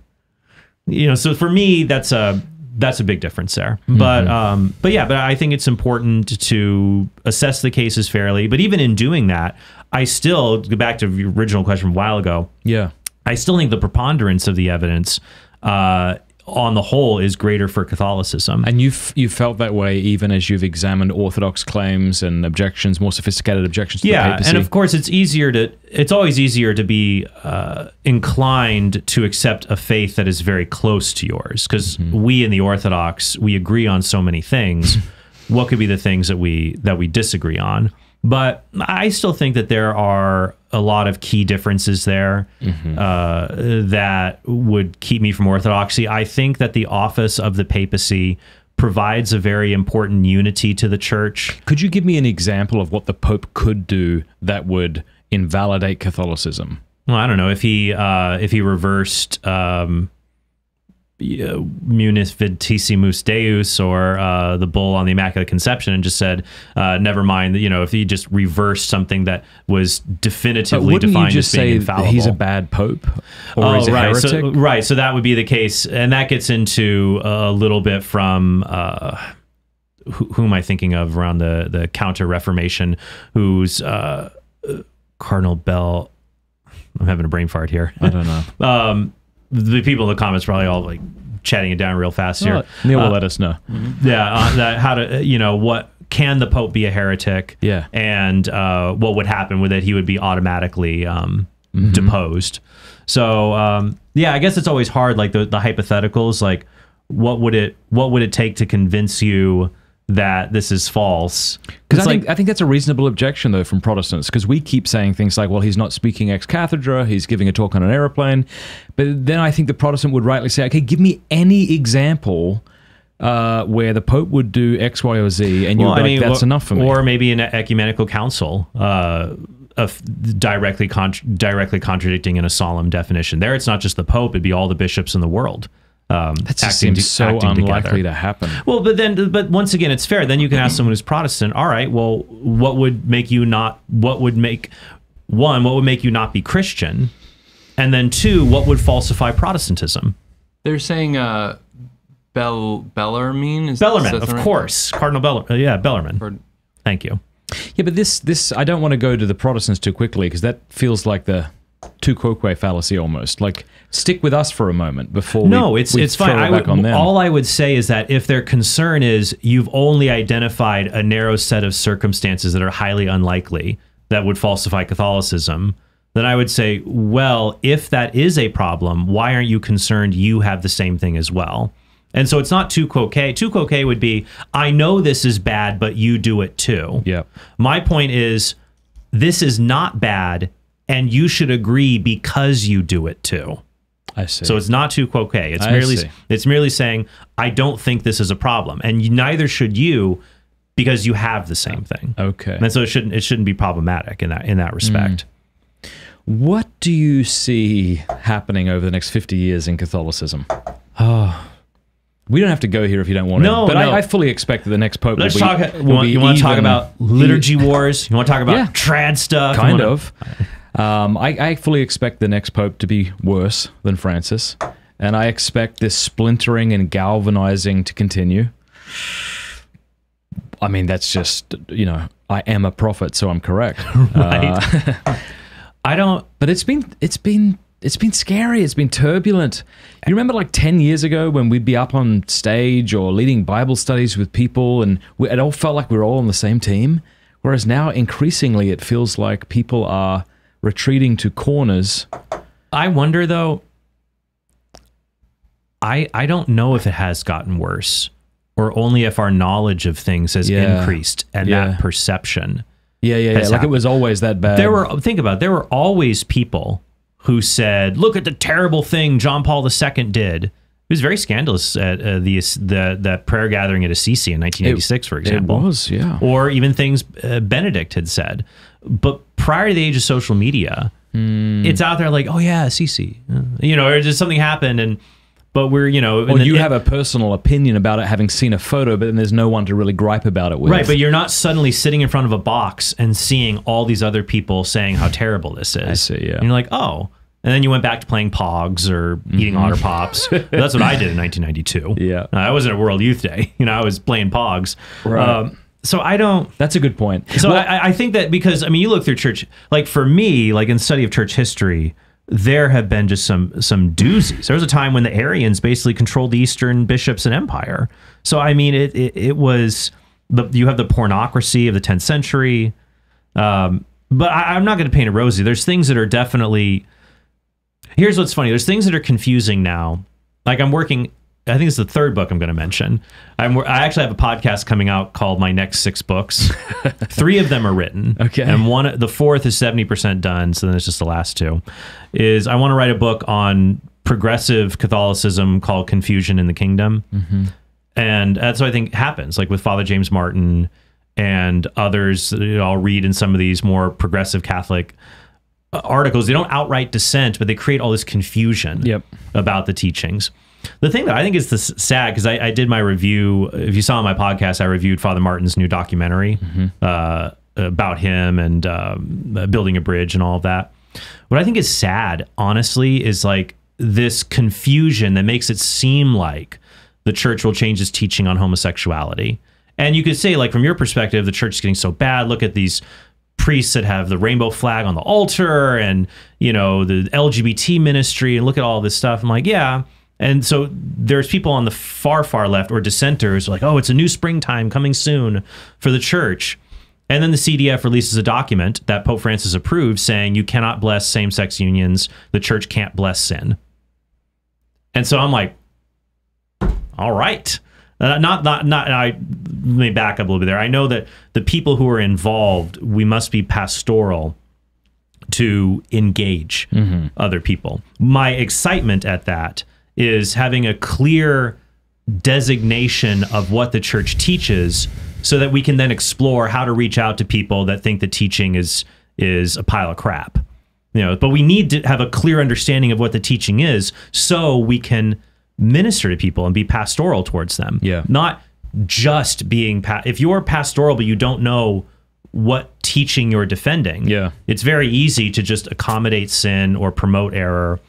So it's interesting. So seeing that, so I remember reading under Father Martin's Twitter page when that decision came out from the CDF, and people were mad. They were just upset. Did Father Martin respond at all to that? I can't remember how he responded. Maybe he just retweeted something. But they're mad. They're saying things like, you're making us think that the church is going to change on this stuff, and we're in a new springtime. That's a theme from his documentary. And yet then we see the church very clearly lay down. So I think we have to keep in perspective. You're right. There's a lot of things that are troubling. But also, I find hope when I see that. I see that. And the German cardinals, the Pope issued a very what happened there? From what I saw, it came from the Vatican. I think it came with the Pope's approval, but I know it came from the Vatican expressing a concern about German synodality, saying that you cannot change essential features of the church or church teaching. And so if there are German, even cardinals or bishops or theologians saying we need women priests or same-sex marriage, in that response from the Vatican, it said that churches that do this, that embrace these changes, wither and die. And so it was pretty... Wow. So, I mean, it's always hard to walk this fine line, right? You don't want to be just sour and dour and just everything is so bad, doom and gloom, but you also don't want to be so naive. You don't understand the problems. There's that are also out there. so much of this that's totally outside of most of our control. Right. And we instead of loving our family, reading scripture, going to Holy Mass, praying with our kids, teaching them the faith, we refresh our ecclesial political news feeds and feel angry, and that feels more productive than doing the thing we should be doing. And I'll be honest with you, Matt, I don't follow. I mean, I follow it, I see it, I try to be aware. Yeah. I just don't spend. I spend the minimal amount of time I can with that, because my heart is to help people come to know Jesus Christ and His church. That is my heart. And so my heart and charism, gifts, I want to get rid of the things that are making it difficult. Let me just pause though. To come there. But and I know you'll agree with this, I think. A lot of the things that prevent people from getting there are the things that are in the news right now, which we then have to respond to. Sure. Like the Pachamama incident would be an example. No doubt. But also, sometimes though, I feel like we can be our own worst enemies. Like when I see people saying stuff like, oh, don't bother. Like, I'll see some Catholics doing online evangelism. I don't know what you want to call it. I'm excited to see what this means. Oh, it's just, just telling a random person on Twitter, all right, then convert to Catholicism. Like, has that ever worked for you? And being very abrasive in that regard and engaging people. Yeah. Whereas when I'm online, I just use an opportunity. I'll send you a book. Yeah. And then maybe you can call the radio show and talk to me. Yeah. But as an opportunity to be abrasive, but they'll talk about both sides of their mouth. Like when they talk to fellow Catholics, bad-mouthing the bishops, modernist bishops we can't trust, who needs them? And then when they're engaging a Protestant online, it's like, oh, you're your own pope. We have the church to guide us. It's like, why would somebody want to come, especially from Protestantism or Orthodoxy, want to become Catholic when... if all our time is just ripping on airing out dirty laundry. Yeah. To me, I don't see how that can serve the cause of evangelization. At best, I think we should be aware of it and we should engage others and be honest about things. But at the same time, I mean, it's just hard. People take a sort of it's schadenfreude. It's I look at it, I'm superior, I'm in the know, I'm seeing all of this bad stuff. Just pray for the church as a whole, and really, I think social media is. I wanted to ask you this. All right, let me because I'm thinking of canceling Twitter. I haven't. You're gonna get rid of Twitter itself, right? I think I might delete my account. No, when you said that, I'm gonna cancel Twitter. It's gone. I'm gonna call up Elon Musk. Screw those guys.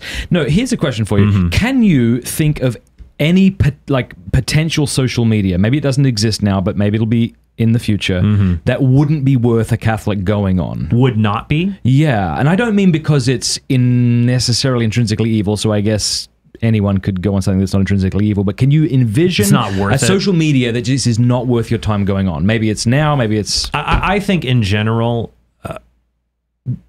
there's a lot of social media that's not worth doing. Can you think of what's the least... what's the one not worth your time? Like I think of TikTok. And I think if you're someone who's on TikTok, you're probably a bad person. Sorry, but like, can you think of a social media that you're like, I just don't want to spend my time there because the platform sucks?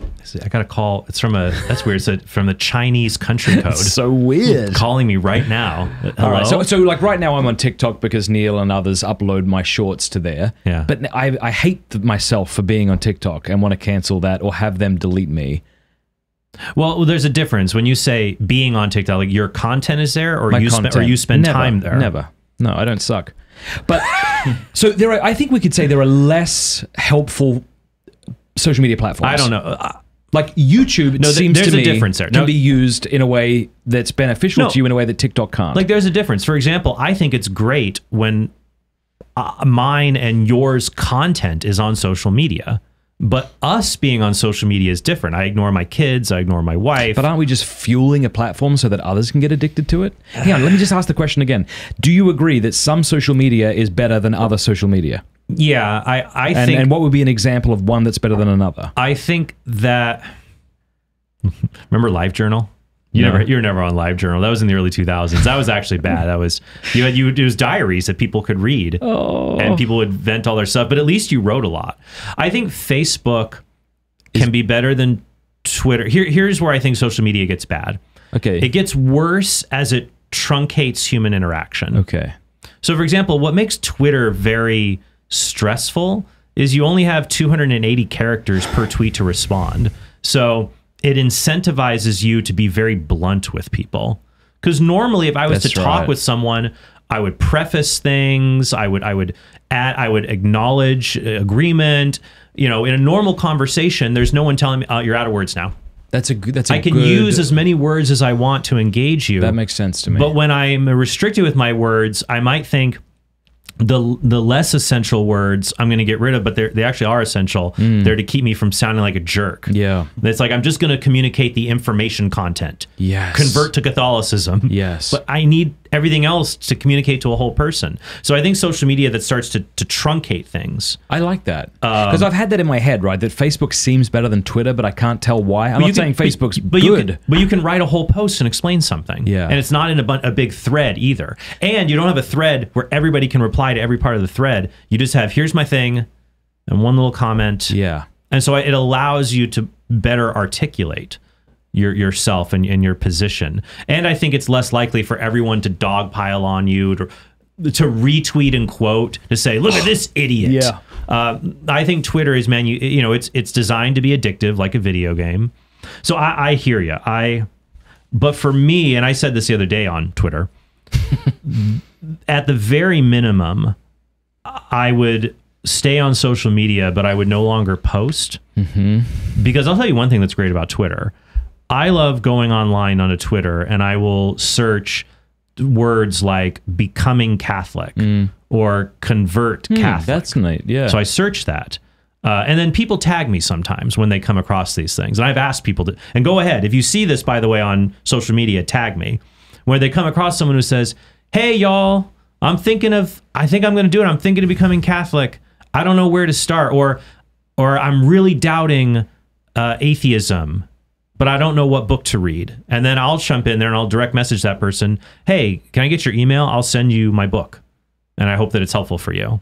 And I love just immediately. Yeah, that's really And cool. I would have never met that person 30 years ago, probably. Yeah. So for me, that is so invaluable to be able to do that. It's worth it, but I would have to have strict guidelines that I just don't post. I'm not going to post. That's fair enough. I'm just wondering, though, at what point does our existence on Twitter set a bad example for people who don't have that self-control and are getting their life sucked out of them? Whereas if we stood up and went, you know what, this is no longer healthy, I'm leaving. It's like anything. Now, what's interesting here is it goes back to the early church, like St. Paul and he talking about meat and idols. Saying that, there are some people who are strong enough Christians, they could eat meat sacrificed to idols and not fall back into idolatry. But some people were not strong enough. It would seem that the majority of people are not strong enough to use social media because social media is too powerful for their brains. Laura was like that. She went on once and she's like, I deleted it. I can't do this. Can't do it.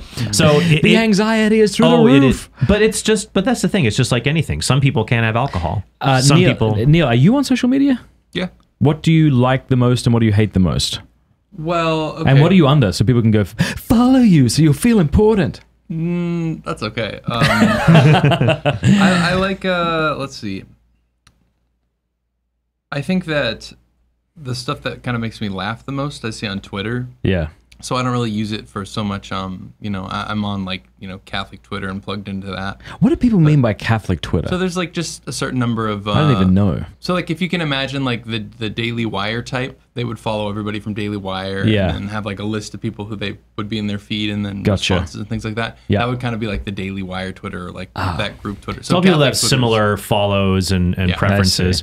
Well, I'll tell you, the social media I probably spend the most time on is YouTube. Yeah. When I discovered YouTube, I didn't work for 5 days. Michael Scott. I like YouTube a lot. Well, Michael Scott. Yeah. Well, I like YouTube actually because when I'm working or doing things or I'm tired, I will put on. I like educational videos. And funny ones and things just on random topics like civil engineering or how boats work. Just real quick though, what was your favorite? I just wanted to get that out. Well, if YouTube counts, I'd say YouTube. What I like on it sorry, you go. The worst would be TikTok. Yeah, definitely. Because talk about truncating human interaction. TikTok, I can't like YouTube. It's like I would love to watch a 12-minute video to understand card counting, but TikTok, I can't watch like a 1-minute video of people yelling at me. And weird even Catholic Answers make TikToks now, and they're doing a good job with it. But I told them, I'm like, I'm not part of this generation. Yeah. I can't. But they shouldn't be part of that generation. A woman came up to me yesterday and said her son was on TikTok, and she said, "But if that's the worst thing he's doing," I'm like, "Yeah, that's the worst thing he could possibly do." But are we gonna not go? But if we're not there, who will be there? See, this is where I'm not sure if that's a good argument or not, and I'm trying to think that through. An example would be if the metaverse takes over and the majority of us are in it, there will be Catholic missionaries in the metaverse, and that makes me want to throw up. Maybe that's a good thing, but I'm not convinced that it is, that we should go everywhere. Maybe, I know as soon as I say that, I realize that's probably a wrong thing to think. We should go everywhere, but the only reason we should be in the metaverse is to get people out of the metaverse. Well, like, should we have had, 400 or 500 years ago, missionaries walking through the red light districts, talking to people who are there just to find prostitutes and alcohol? So long as they don't set up shop there and start a Patreon account, yes. But my fear is we're going to set up shop in the metaverse, evacuate from all of the parishes and human places, and we go where the money is, just like now. Aren't the majority of young Catholics who go to Franciscan probably more interested in starting a YouTube account than being one-on-one ministry? But it just has to be balanced, and I think that's the key with anything that we have in life. Like I said, whether it's food, whether it's alcohol, tobacco, whether it's exercise, there's anything you can take that you can go completely extreme with. Now, there's some things it's easier to abuse than others. Like I think it's easier to abuse social media than alcohol. Because alcohol hurts really fast and you start to realize, I really don't want that. The pain from abusing social media is not as explicit. Yeah. And so you wade into it deeper. But anything can be abused. So, but I would just be, you're right, I don't like TikTok at all. Like, and I also haven't even been really creating content for it. I just hate having to truncate it to like a 2-minute answer to things. But there's other people who are good at that. I don't know. I think that we just have to lead by example and encourage people to have balance and temperance in all things. If you can't handle it, don't be on there. Set guidelines for yourself. If you can, keep an eye out for it. But I still think it's because if we're not there, because you can make the same argument for YouTube. I'm sure the way we think about TikTok now, that's how a lot of people a generation beyond us thought of YouTube in 2005. But that's what scares me. Like, I'm 3 minutes away from deleting my YouTube account constantly because I think No, I won't do that. But even Twitter. No, I do believe YouTube. Why would you get rid of Twitter? Good. Your Twitter. Because, as an example. I mean, you're not even on it, right? I don't run it, no, but I got suspended recently. That was fun. But then I went back on, and I just think it's a god-awful fire hellscape. And I had one idea that I would do a live stream and try to find 100 people who would quit with me, and then I would just cancel my Twitter account, because I think for the vast majority of people, it's detrimental to them. It's not a helpful, healthy place to be. And I see your point, moderation and all that. I just want to, are there some social platforms, even that you can think of in the future, that would be so detrimental that they're just not worth being on? Yeah, if it turns into a point where it's just... you can say one word. Right. Jesus, see, I'm evangelizing. Oh, it's like, do you ever see Idiocracy? Yeah, a long time ago, yeah. I worry social media is extrapolating into that point. I don't know, I think I'll know it when I see it. Yeah. But... I'd say, Matt, it seems to me that whenever you're on a social media platform, at the end of the day, you're just still interacting with people. You're still interacting with another person. It's still communication of some sort, whether it's like limited in this way or that way. It's still just communication. So I think that whether it lends itself to, like toxicity on Twitter or just brain candy on TikTok, at the end of the day, it's hard to say that something is just flat out bad. No one should be on there for any reason ever. and you should, try to burn it down because it's just people talking to people and communicating. Yeah, I agree, because the problem, you say like it's a dumpster fire. Well, because of original sin, humanity is a dumpster fire. So, and what did God do with Noah, right? He regretted it and he wiped them all out. And that's what I'm saying. No, that's there's a figure of speech. That's fair. I know. But no, this is just this is the first time I've really tried to think this through, though. It's like, can a social media platform be so deleterious to human conversation that it's worth getting off and encouraging everybody else to get off? And if so, what does that look like? Then I guess I would ask you this for your Twitter page or for your YouTube. Does your Twitter page and your YouTube people, is it more likely to lead someone to virtue or to vice? It depends on the day. No, but when would you rather have them be on your page than on somebody else's? I would rather them be on my page than somebody else's for the most part, but I'd rather have them be offline, but they're going to be there. Yeah. Doesn't that scare you, though, the metaverse? Catholic missionaries in the metaverse, and that's their job? We're wearing like goggles and we're in the VR. Time to go evangelize. And they lay down in their comfy boy chair and comfy boy? It's not they're called that at all. Lazy boy. Doesn't that scare you that could happen soon? I don't know. 100 years ago, I'm sure Catholics would be terrified that this is evangelism. And maybe they were right. But we've also reached so many more people. That's right. I mean, there's always... It was Thomas Sowell is an economist who said, there's no free... I think it was Friedman, I think, who said there's no free lunch. But Sowell said there are only trade-offs. That whenever you institute a policy... You're going to, in order to get something, you have to give up something. That's so true. So in every decision we make, there are trade-offs. So I think we have to ask, with social media, is the trade-off worth it?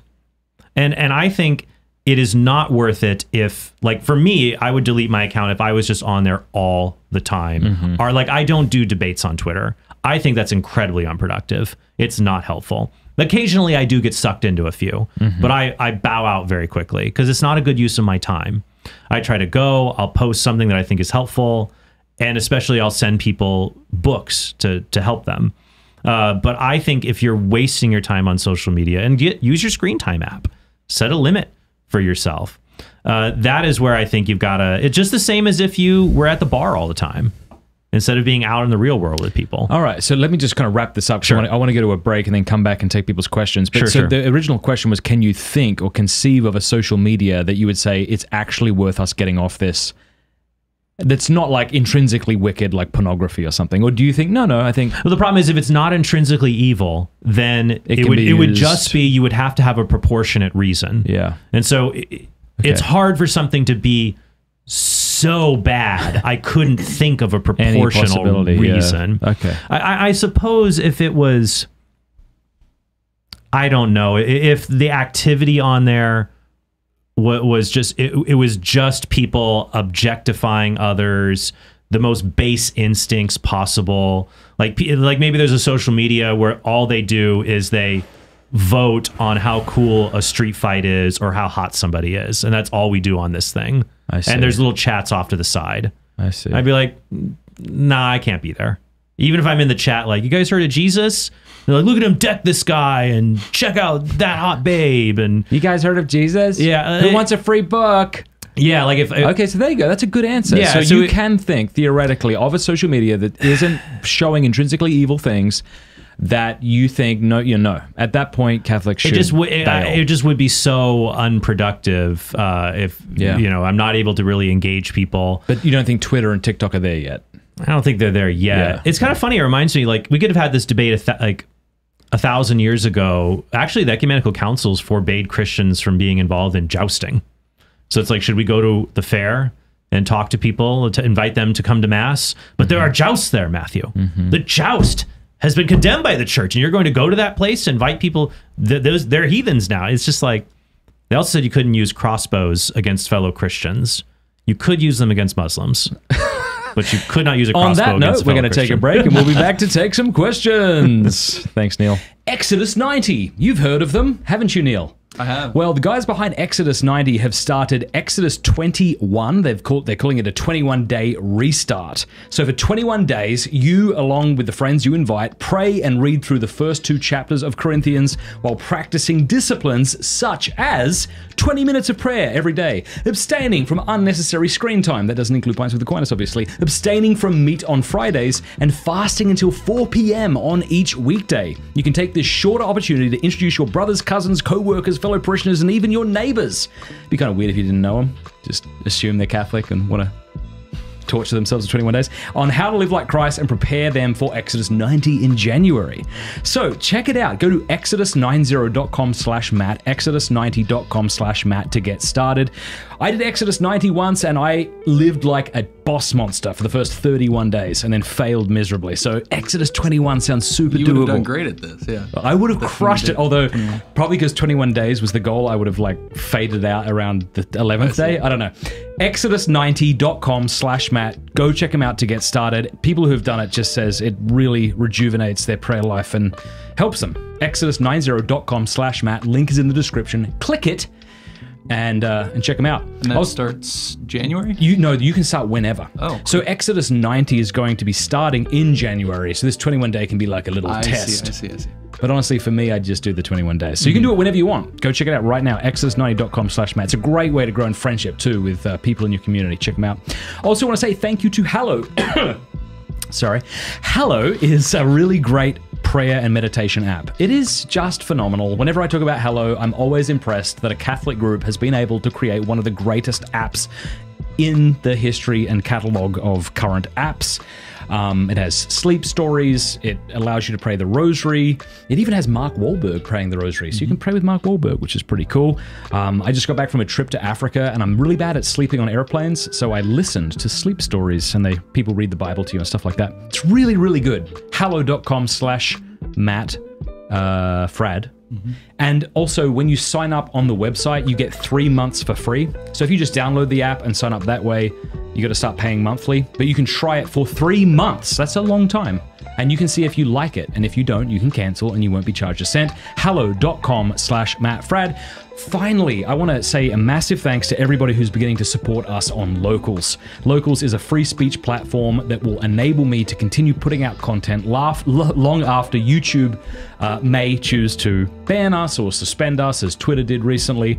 So go to mattfradd.com/locals, right? Link is in the description. Link is in the description. And follow us there. We have morning podcasts. You get access to monthly spiritual direction with Father Gregory Pine. We release monthly audio books. For the month of August, we're going to be releasing, what's it called? Teresa of Avila's... The Interior Castle. Interior Castle. Yep. We just commissioned a study on the 5 ways of Thomas Aquinas by Dr. Ed Fazer.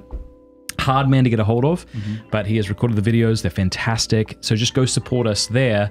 And one more thing that we're doing is we've put together an ink on paper newsletter. It's phenomenal. I'm not joking. Isn't it? You saw it. Are you actually impressed? No, I really like it. It would be awkward if you said no. It's got a crossword too. It's got a Catholic crossword puzzle and poetry and articles from theologians. And this will, when you get this, for free, by the way, we even pay shipping. So if you live in Namibia or Yemen or Australia, China, wherever, we ship it to you for free whenever these newsletters come out. And you can put your phone in a drawer or set it on fire, sit out on the back porch with a whiskey or coffee and just unplug. And just go to mattfradd.locals.com and join us over there. And that's not extra. You just sign up for the local support. Yeah. And then so what you got to do is once you sign up as an annual local supporter, that's how you get the thing. You can support us monthly, but if you support us annually, you get access to this newsletter.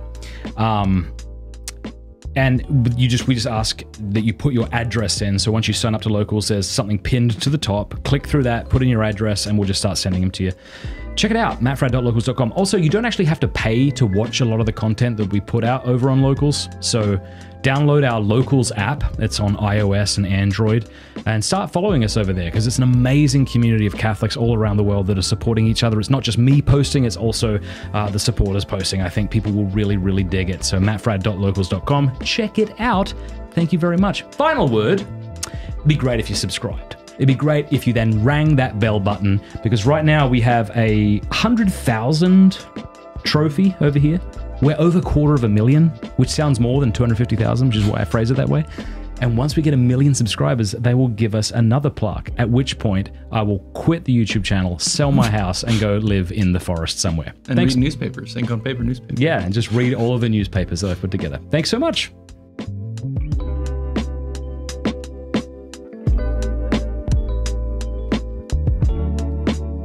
We do 100 clips. We're back. And we're back. Okay, thank you. All right, so we got some questions here. All right. From my very handsome and beautiful local supporters and patrons. Oh, were you going to say something about Twitter before we go? No, I was just going to say, I want to make it clear that I think it can be a good thing if you or other people get off social media. Like, I don't think it's blameworthy. I totally understand that. So I also see that there can be reasons for staying. Yeah. So I see that it can go either way. Though I lean towards, I do think that you do. Honestly, though, if you had to give up anything, I would want you to give up Twitter. Yeah. I would I'd be very strong. You should not give up YouTube. No, I'm not. No, I'm not. That one, you do way too much good. Yeah. But Twitter, like for me, I see Twitter and Facebook as a way to share what I'm doing with like my podcast. Yep. So to give up YouTube, would be like giving up your podcast, and that's a good thing. But like the way to tell other people about it, that's you have to pick and choose with that. Yeah. All right, so we've got some questions here. Patrick Lord says, the largest SSPX church in the world is being built near where I live. Would love to visit, but as a non-SSPX Catholic, can I receive the Eucharist there? Well, the SSPX are in a status of canonical irregularity. So it's not schism, but it's also not like the regular parish you would go to. So I would say to go and receive there, you should have a good reason for going, and you should. I would just take caution to make sure that in the things that I would ask, why would you go to receive there? And I'm sure it's for good, like let's say a reverent liturgy. Okay, that's a good thing. Just anywhere that you go, whether it's at a Novus Ordo, SSPX, or wherever, just be wary of the not as good things that can be problematic there. And there are some problematic things there among the SSPX community. But because of that canonical irregularity, I would say you would need at least a good reason for going. But yeah. Sorry to cut you off there. Heidi RC says, Jordan Peterson in his message to Christian churches. Did you watch that, by the way? Is it just me, or is Jordan Peterson getting crankier? Clean your room. Don't be a lobster. But have you been watching the latest videos you've been doing, like message to Christians? And I saw them a little bit being advertised, but I think it's kind of cool. You get to a point in life, like you're old, you're like, listen, I'm just going to get cranky at this point. But right. Okay, what about anyway, him? So in his message to the Christian churches, he emphasized that the churches need to invite more males into the congregations and to invite their participation. I tend to agree, says Heidi, but the message needs to come from masculine men themselves. First, you agree with his idea, and second, how does the Catholic Church go about doing something like that? I do believe that the church, especially the Latin writers, become less masculine over time. How do we help fix that?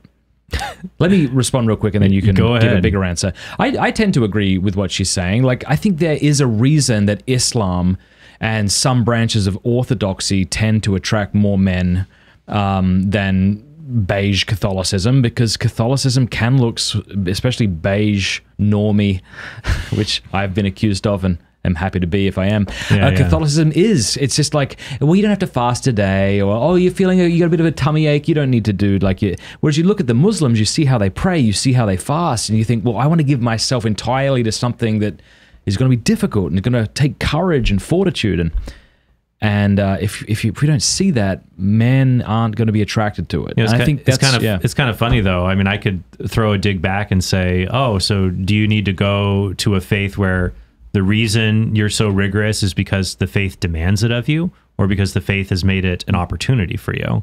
Now, it's kind of interesting. It's like, wouldn't real manly virtue be that I pray the divine office and I pray a rosary each day because I want to, and I want to be strong in my faith, not because there's this explicit rule in a hadith or canon law or whatever that makes it so rigorous for me.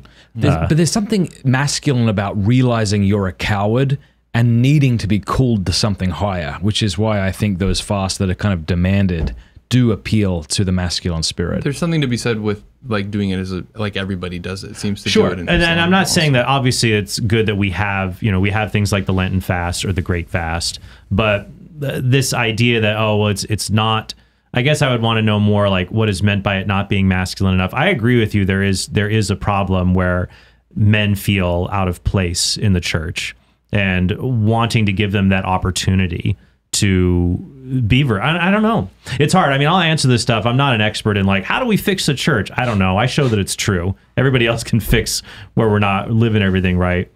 But men like to be called to difficult things. Yeah, I think it's amazing. Like, I don't know. It's a hard time if like a men's group, like I haven't found a men's group that like has really resonated with me because I don't want to kind of sit around and just talk about stuff. It's like, okay.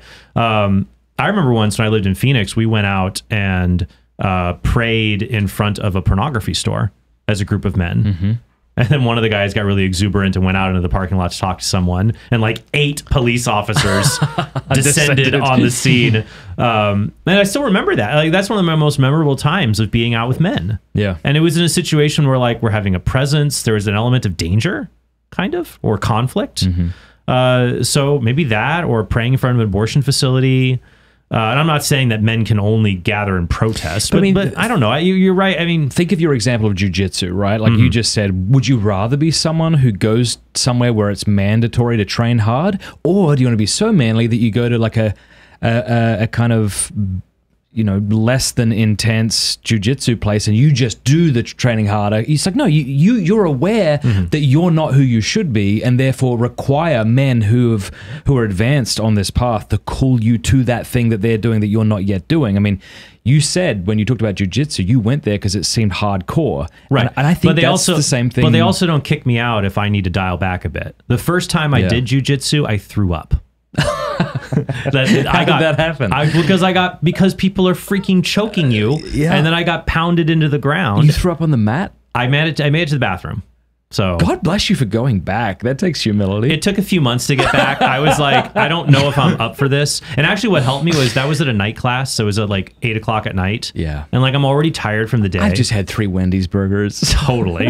You know what's the trick with burgers? Just take the buns off. Oh, yeah. The buns are what kill you. Take the buns off. So that's a Michael Scott thing. Remember, he gets that breakfast brought into him and he takes the bun and throws it away. Oh yeah, that's true. So like to the jiu-jitsu analogy, like finding something where it's so soft that's like we're not even really doing anything. But also the other extreme is that it's so rigorous, like no quitting, no water breaks, you'll be fine. Yeah. It's like, okay, now you're being inhuman and inflexible. So we have to find the balance there. But to get more men involved, you know what's funny? I feel like we really need in what I'd love to see more in churches. I always hear people say, not just men, but young men. Like men in their 20s and 30s who are just starting out in their vocations. I always see people say, we need the youth. We need the youth at the church. Why aren't there more youth? And I'd say, how many youth are on the pastoral council? Like it's, it's always people who are, it's usually many times a lot of more elderly people who are in the parish leadership council. What about, you want the youth, but then if young people want to do something different or to have leadership within a parish community, they're locked out sometimes. Yeah. And so it's like, well, do you really want them? So I don't know. I think it's in what is it? It's in the movie Flight of the Phoenix. It's a remake of an older movie, a newer one with Dennis Quaid, where they are in a plane and it crashes in the Gobi Desert. And there's a speech he gives. They're trying to rebuild the plane to get out of there. And he's like, do you think this is going to work? That speech he gave to get him to do something? And the line is something like, if you can't give him something to believe in, give him something to give a man something to hope for. And if you can't give him something to hope for, give him something to do. And so this the idea of purpose in life. Here's a good question from Mel. We spoke about the corruptionist view. Could you just sum that up real quick for those? So is the question of, do you survive death? The period when your soul leaves the body and then it returns again at the final resurrection. Do you survive during that period, which would be the survivalist view? Or do you stop existing and the only thing that exists is your soul and your body? That would be the corruptionist view. So the question is, how does the corruptionist view answer to being able to ask saints to pray for us? So if we don't exist after death, if something else exists, how do you square that with prayers to the saints? Yeah, that might be that's a faculty or a property of their soul that they still have. And I haven't, by the way, I haven't done like a full scale investigation of the arguments for and against. But in looking at this, I think that we see that, like, we even look in the book of Revelation, it talks about the souls still retaining certain intellectual powers. So it talks about the soul. It says the souls of the martyrs cry out to God. But not the martyrs cry out. Interesting. It's like it's the souls of the martyrs that are there. Interesting. But it's kind of interesting in Revelation 12. It talks about the woman clothed with the sun. I think that reflects a little bit more towards the bodily assumption of Mary. It doesn't just say it's this person's soul. And of course, that's not a knockdown argument. It's something. I have a video on the assumption that's going to come out on August 15th. So okay, would the idea be that if the corruptionist view is correct and the person doesn't survive, but their soul and body survive separately or in different states, if I'm praying to Saint Anthony, who's hearing me and who's responding to me? Well, God is giving Saint Anthony the ability to hear your prayer and make intercession. So and it's Saint Anthony, what is that? His soul. His soul. Okay. So I guess, like, to give the idea of like what is the soul, I think Edward Fazer gave this analogy of what the soul is. The soul is like a dog. If you cut off his legs and took out his eyes and tail and ears, and you had this like yappy like nub, like, it is a dog, but it can still kind of do some doggy things, but it's severely hindered in its dogness. And so we as human beings, as a soul without a body, we still have many of our human-like traits, but we're still hindered. For example, like, when we learn about things, it's because photons come in through our eyes. We hear things through our ears. Our bodies are the ways that we learn about things. So if we don't have a body and you're a soul, it seems like God would have to infuse the knowledge directly into your soul. And so we're kind of on crutches with God. I mean, obviously God sustains everything, even our bodies. But in that respect, it does seem like when you see in Scripture and in the tradition, though it is disputed, well, no, it is not disputed. We are incomplete without our bodies. My worry about the survivalist view is that it can devolve into that the soul is the real you, the Platonic view. You are your soul, and it escapes your body. The body is a helpful accessory, but you are not your body. And so that also comes back. The corruptionist view often comes from people who hold to animalism, which is that not just that I don't just have a body, I am a body. I am an animal. That is what I am. So like when somebody attacks me, they haven't just attacked my body, they attacked me. When I kiss my wife's forehead, I didn't kiss a part that my wife controls. I kissed my wife, stuff like that. Will Smith didn't manipulate the husk, which wasn't him, and threw it against the husk that was not Chris Rock. Yeah, and he didn't just slap Chris Rock's body that like he controls, like speaking of Will Smith, Men in Black, like you have the little alien controlling the body. Yeah. So, here's a good question from Alex. He says, Trent, what are your 3 favorite video games of all time? This is basically Free for All Friday, right? He says. Totally. 3 favorite. All right. Here are the. All right. I'm just gonna do the first. Super Mario World, Super Nintendo. I'll do 2 Super Nintendos and a PlayStation. All right. Super Mario World, Star Fox, the original Star Fox, because it had the Super FX chip, and I played those things nonstop. That was like 4th, 5th grade. Then like 7th, 8th grade, I played Metal Gear Solid on my PlayStation 1. And that blew my middle schooler mind that it was like this epic movie in a video game. And I'm this super stealthy spy guy. So those, I think, I probably put those, like my formative games, elementary, Super Mario World, Star Fox, middle school, Metal Gear Solid. And then finally getting more into college, maybe probably like Halo. What's your favorite, Neil? Do you have one? Well, I was just thinking the one that came to mind is Civilizations. Oh, yeah. I love those kind of games. If I could think of the games I most enjoyed and played the most, even if I wouldn't necessarily play them now and rank them that way, I would probably say Warcraft 2, Pandora Directive. Oh, Red Alert was fantastic. Yeah. Do you remember Red Alert? I didn't really play it. Is like more a PC game? That's a PC game. I was more into PC games. We didn't have like super fast PC. Sometimes I like the idea of buying like a PS3 or 4 or whatever, and I want to play Red Dead Redemption. Have you played that? I'm familiar with it, but I haven't played it. I haven't played it either. I watched my roommate in college play that. It looks good. Part of me would love that, and part of me would hate the fact that I might love that. Yeah, I guess the kind of games I like are not strategy based, but it's more just like reflex and shooting and Do you play games with your kids? Oh yeah, well, my Super Nintendo still works. That's good. From when I was a kid. I played Mortal Kombat a lot too. That would be another game that I played a ton. And Tekken. Oh, Tekken 5. Yeah.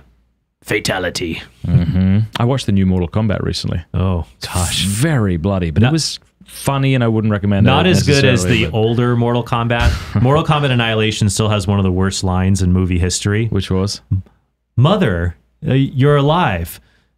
Too bad you will die." That's very good. It's so bad. Let's see. 9 Solid says, "Hi Matt, I recently had a falling out with my brother over my beliefs. I love my brother, but him being gay, he takes issue with my stance on marriage. I ideally don't think it's something the state should be involved in, but do think the Obergefell decision was wrong and constitutionally. When it came to light how sorry, this is really long and I'm not reading it well. He broke all contact when he... It was the best of times. It was the worst of times. Do you or Trent have any experience losing family members or close friends over beliefs regarding religious, political opinions?" Yeah, I do. I mean, I have experience with that. When your core values are very important, especially now in this day and age, I think things are very politicized, that people often accuse Christians of like shunning people, like, "Oh, I'm Christian, I can't be around these sinners," when actually it's a lot of people in the secular culture would say, "I can't be around you if you're not for a woman's right to choose, or if you're not for equality." That what Christians were accused of being closed-minded bigots who shun, most often what I find, and it's finding in these relationships, it's the caricature in our modern world is that the Christian, shuns like an Amish person would. Like, I'm not going to talk to any of these sinners. When really what ends up happening is people don't want to talk to us. Now, maybe we're being obnoxious and being holier than thou, quite possible. But I think a lot of times they just don't like that we have these views and that we're not in their tribe anymore. So I remember when I converted, for example, this will be interesting actually. Next year is my high school reunion. I'm actually planning it right now. What year? It's 20th anniversary. So, oh my gosh, we're so old. I know. So I'm planning. Well, I was I was the student body president. You're planning the reunion? Yeah. Well, that's amazing. I was the student body president. So I was okay, and this is in Arizona. Trent, would you mind pulling your mic down a little sorry, bit? Yeah. Just gotten sorry about that. No, you're good. So I just took it on myself. Like, I was involved in the 10-year. I'm like, oh, it'd be nice to have a 20-year. I'm not sure anyone else will do it. So I'm putting that together. But I remember, like, when I converted, I had friends who were, half my friends were not Catholic. And we stayed friends even through college. But, I think, and also you just grow apart as you get into your vocations and stuff like that. But I feel like one of the things that we would kind of grow apart with is that my core values were different. I still want to see people 20 years later, see how they're doing. But sometimes it's hard with friends, and then family. Yeah, I have family where we're not as close for that or for other reasons. And so I think what you should always try to do is just be gracious, extend the olive branch, and just keep the door open for those people. That's what I was going to say to this fella here. Like, don't let your brother be able to ever say honestly that you aren't the one graciously reaching out occasionally and expressing your love and goodwill to him. Yeah. Even if he doesn't reciprocate. Yeah. All right, let's have a look here. Mitchell Godfrey says, violence is permissible under some circumstances, such as self-defense and just wars. Why is violence never acceptable to protect the unborn? Ooh. How do you know? He says, I'm not suggesting it be option one, but more children died in the 50 years under Roe than in World War II. It seems disproportionate. I'll just briefly say, I'm not going to give you my opinion because YouTube would ban me. Go. Should we commit violence to protect the unborn? Yeah. Well, it's interesting what this person says. There are people who committed violence to protect the unborn. And I would say, what was the fruit of what they did? So back in the early 1990s, so for example, back in the 80s, pro-lifers would take part in the rescue movement. So they would go and they would sit in at abortion facilities, and they would shut down the facility for the day.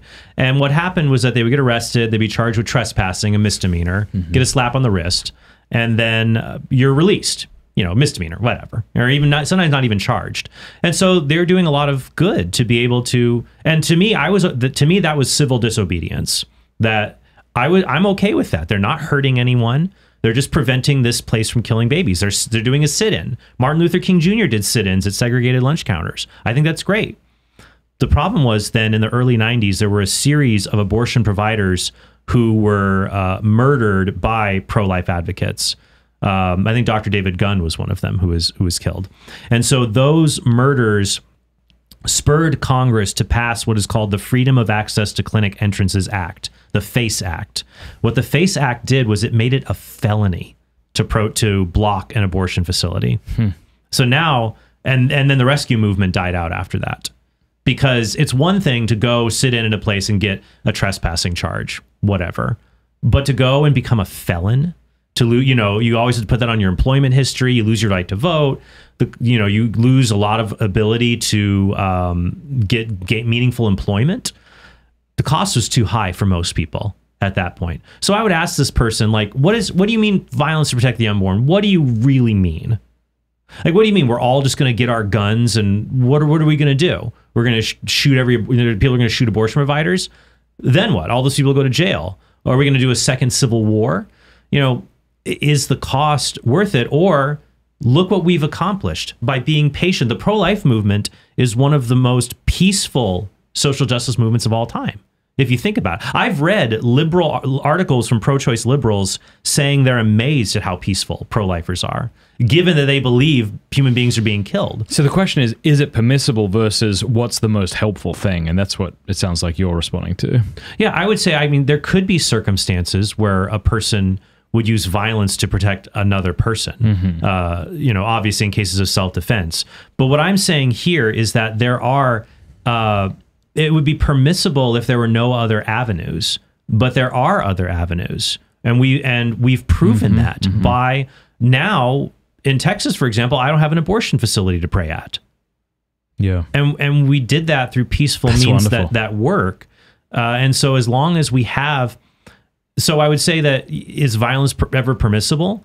Well, if the government said we're going to keep abortion legal by taking away your freedom of speech, by taking away your right to bear arms, by surveilling you, and by basically repealing the Bill of Rights to ensure that we have all these things, then if one's freedoms were severely taken away and you're essentially put into a police state, then one has to go through the just war criteria to see if revolution would be necessary. But it should be done, obviously, in a thorough, logical way.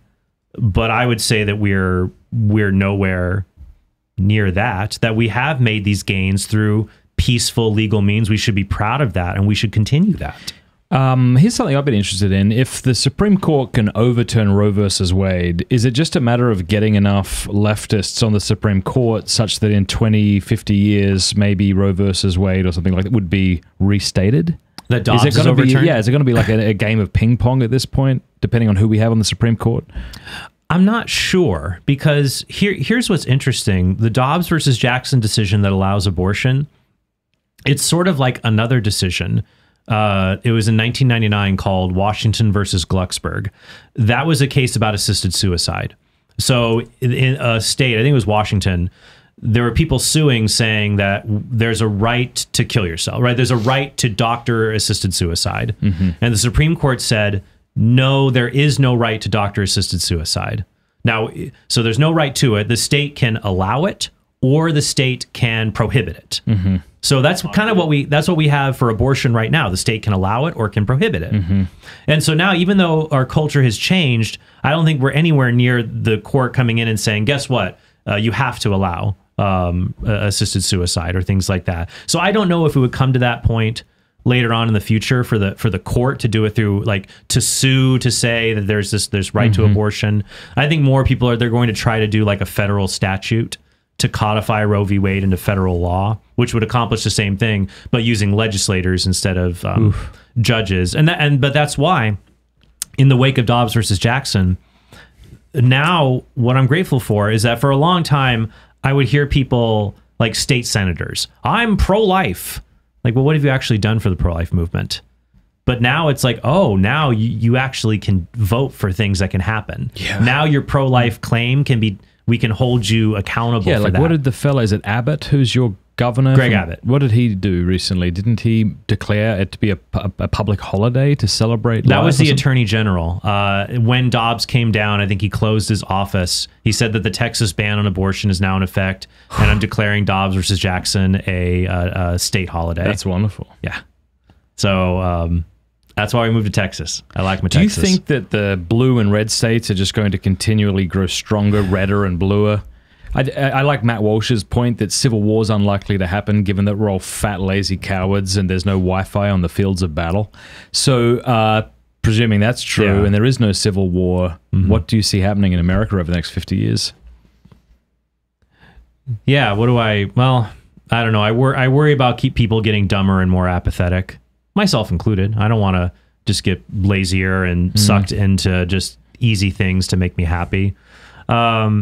I worry about the discourse getting more polarized, tribal. It's hard to believe it could become any more polarized, isn't it? It can, I know, but it's hard to believe. No, we look at countries where civil order is broken down. Yeah, but America is still a real light of freedom, that we can have these robust debates and it doesn't devolve into violence. And if violence does happen, though, that's an anomaly, not the norm. You look at other, we're very blessed to live in. I don't know. I feel like, we win the lottery. I love living in this country. So this, obviously you should be patriotism, not nationalism. Support what is authentically good in your country. And if something's not good, call it to make it better and acknowledge that. But yeah, what'll happen? I don't know. I do see things, now with like telework and things like that since the pandemic, it does seem like people have a lot of freedom to, like, that's allowed, like, now with this technology, like, I don't have to live in California. I can be in Texas. And I think more people are going to find that freedom and want to travel to those places. You're still connected with folks in California where we both used to live. Did you find that there was a mass exodus during the BLM riots and stuff? Most of our friends left. One of the reasons I left, there was a riot, Matt, 1 mile from our home. They burnt down 2 banks and the police abandoned the area. And I was watching on YouTube to see if they were going to come into our neighborhood. And I was ready to put our kids in our van and just drive through whatever I had to get them out safely. This was 1 mile from my home. Yeah. And they were looting, rioting, 2 banks were set on fire, and the fire department never came to put them out. So, I mean, it was, and that's when I was like, no, thank you. And now where I live, I couldn't imagine that happening. You can't. No, absolutely can't. Do you think Dallas and Texas as a whole is going to become bluer as people flock there? Oh, you mean people bluer or redder? Oh, Democrat. Blue is Democrat. That's what I mean. Liberal. Yeah. So when I say more blue, that's what I mean. Yeah, so I don't know. People coming in from California, New York, and you see these signs. Don't New York my Texas. But I think a lot of people who do move there for that. A lot of people who move to Florida or Texas move there specifically for something that is different. For a political climate. I hope that's true, yeah. I hope so. I mean, the fact of the matter is, though, we're always going to have political differences, and that should be okay. It should be okay for us. And I'm okay with Catholics who have very liberal politics or very conservative politics. Like, I'm a mixed bag. Just don't deny what the church teaches. Yeah. And in areas where we have liberty, apply your prudential judgments in different ways. But we should be able to get along with one another despite our differences. Do you think Trump's going to run again? If he does, it'll be huge, tremendous. I hope he doesn't, but I fully expect him to. Clint Collins. Clint's real name is Clinton. Do you love time travel as a subgenre? Why or why not? In like science fiction? Yeah.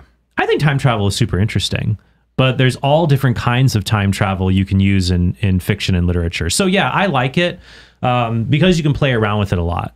So there's the classic, going back in time, coming forward, or going to the future and back.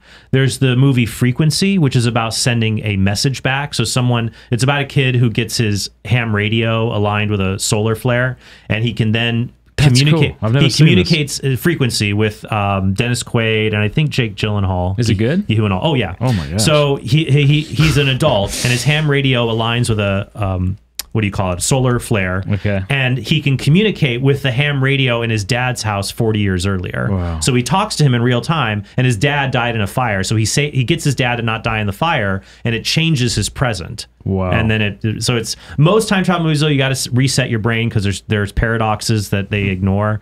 But I do think it's I do think it's a really interesting genre. Yeah. When do you need to go? I don't want to keep. Jim Caviezel. What's that? Jim Caviezel, not. Jim Caviezel. Jake Gyllenhaal. Yeah, it was too. Look. You could see how I could mistake that. You could see how I could mistake that it was Jake Gyllenhaal if you look at the picture. So yeah, Jim Caviezel and Dennis Quaid.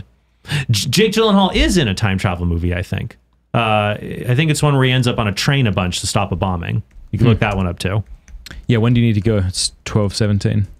I think they want me there at 1:30. Okay. Well, when do you want to go? I don't want to keep you longer than you want to go. Isn't this fun asking this on air? It's super fun. I do want to grab a bite to eat Okay, at one of Steubenville's finest eateries. I don't like that you're crapping on Steubenville. I live here. Why did I say that? I said it at one of its finest eateries. Okay.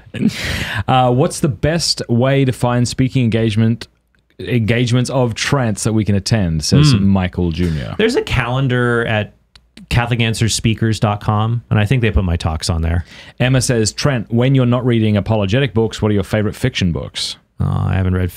I wish I had a fiction book. I'll probably write one before I read one. Yeah. I just don't have the time. Let's see here. Jack19 says, first of all, thank you to both of you. My wife and I are entering RCIA. This fall largely in part to both of you. I also am one of the fabled 12 people Trent has mentioned who has what's the saints never said. Yes. As far as questions, I have received some pushback from friends and family on some universalist-ish sounding comments made by Bishop Barron and Pope Francis. Do you have any advice on squaring Jesus being the way, the truth, and the light, and some of the comments around an atheist who is genuinely following their conscience can be saved? That idea. Yeah, so broad topic. I have a podcast where I talk about universalism. Just look on my website. It's What is Universalism and What is Hopeful Universalism? Though I don't think Bishop Barron likes that term, hopeful universalism, for his view, which is also called the Dare We Hope view. But my basic thing I would say is, look, when you read in Scripture, the reality of hell seems to be a real reality for people, and it's not a purgatory. It's a legitimate concern, and we should not confuse. We should pray that anyone, hoping for the salvation of anyone is not equivalent to hoping to the salvation of everyone. So I think we just have to just affirm, look, anyone, God wants all to be saved. Anyone can go to heaven if they cooperate with God's will based on the knowledge and revelation they were given. So we pray for them, but we just don't have a false hope that they'll be saved.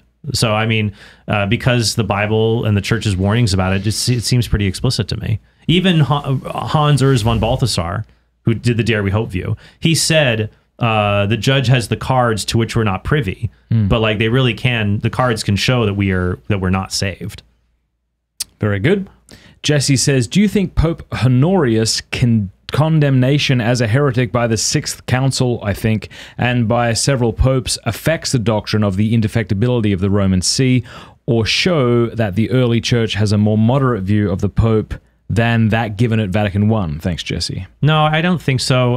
I would recommend people, this is for a quick question, I'm not going to get into the whole context. My book, The Case for Catholicism, mentions the situation of Pope Honorius, but this dealt with a controversy that had not been dogmatized at that point, the question of Christ's two wills, and also with a letter he wrote to an individual patriarch, not something for the entire church.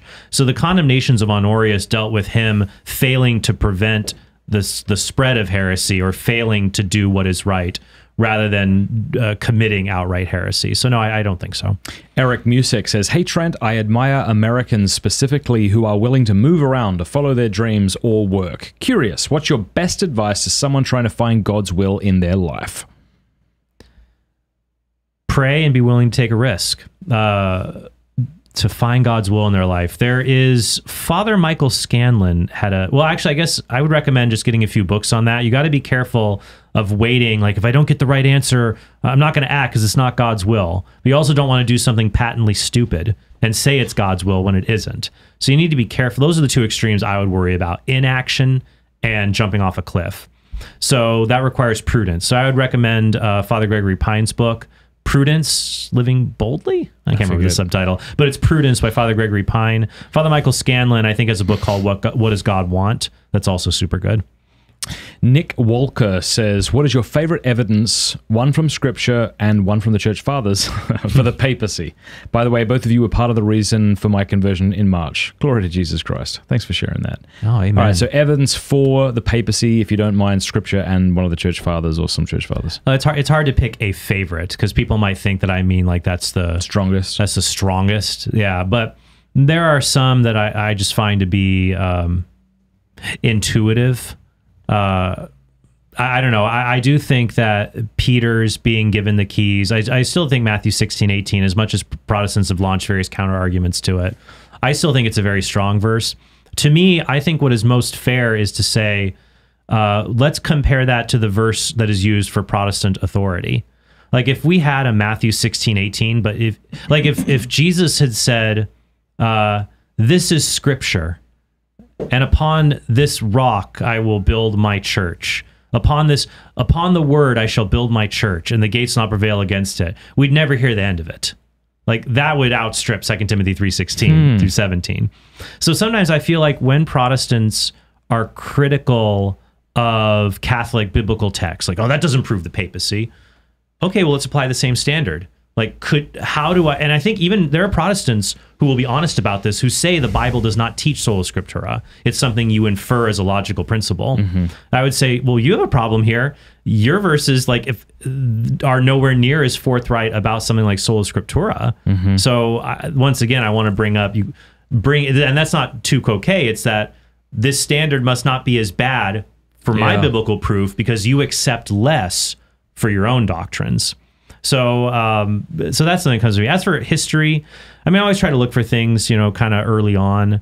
One example I like to bring up, Pope Victor exercising his authority in the 2nd century, when a lot of people are skeptical there was any papal supremacy, and excommunicating a group of churches on celebrating Easter. And people said it wasn't prudent.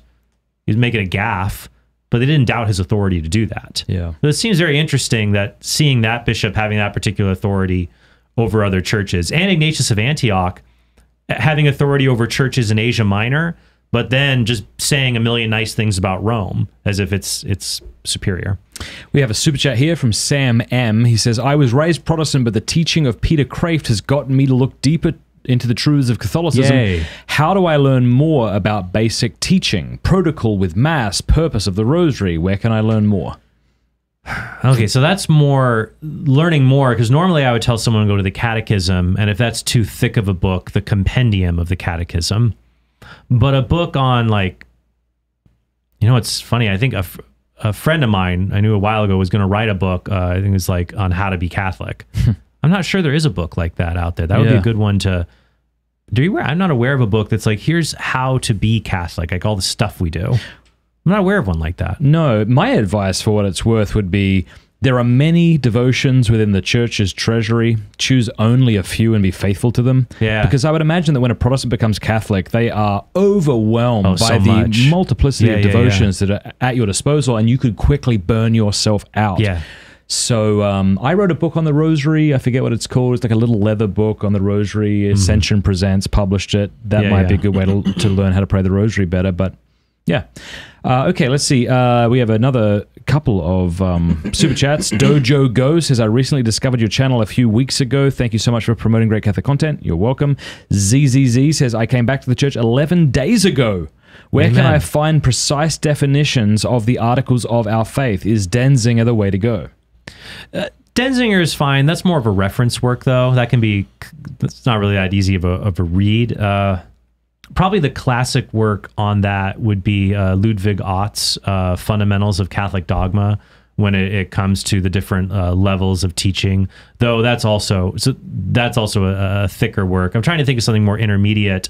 They're asking about the list of the teachings or the weight of them? Yes, asking about the precise definitions of the articles of our faith. Precise definitions. I know Scott Hahn has a book on the Creed, so that might be another start if you want just kind of an introduction. But I would start with those, like looking at books that cover the Creed, for example, and moving out from there. I want to apologize to everybody who's been asking questions on, Super Chat and locals, because I'm not going to be able to get to them all. Maybe we'll do one more question. This comes from Maria. Hi, Matt. Question for Trent. When talking about faith and apologetics, when is it cowardly to avoid the topic with others? Context. Place where I'm from used to be very religious, but people I work with from younger generations know of the faith without knowing much about it and are really prejudiced and against anything Catholic. Yeah. I usually intervene when they mention things that are completely untrue, but generally avoid the subject, especially when they are openly mocking anything religious. I thought I was being prudent, but then there's this thin line between prudence and cowardice. It's so true, yeah. Just like there's a thin line between courage and foolhardy. There's a thin line between temperate and mealy-mouthed. It's the virtues. You're always walking kind of a fine. It's kind of like the virtues. It's like a triangle. Like walking on it. It's you can get your grip here, but it's easy to slide down to one side or another. That's good. So that triangle one's better than what Aristotle came up with. Well done. Better than Aristotle. Boom. Trent Horn. That's going to be in your biography. Right. One day on Pints with Aquinas, Matt Fradd said I was better than Aristotle. Keep going. Goodness. Yeah. So when it comes to choosing, it is going to be a judgment call. I think you have to ask yourself a question: why am I not saying anything? And if it's because I'm worried about how I will look, then it might be leaning towards cowardice. If the concern is it's not going to be overall helpful for this person, like if they're just not in the mood to talk about this right now, or they've made that clear, I think what can help us get around this fear is using a Socratic approach. In fact, there's a recent book, Wisdom and Wonder, The Apologetics of Peter Kraft, that Brandon Vaught has put in an anthology. A bunch of us wrote tributes to Peter Kraft. And I wrote about, there's two books.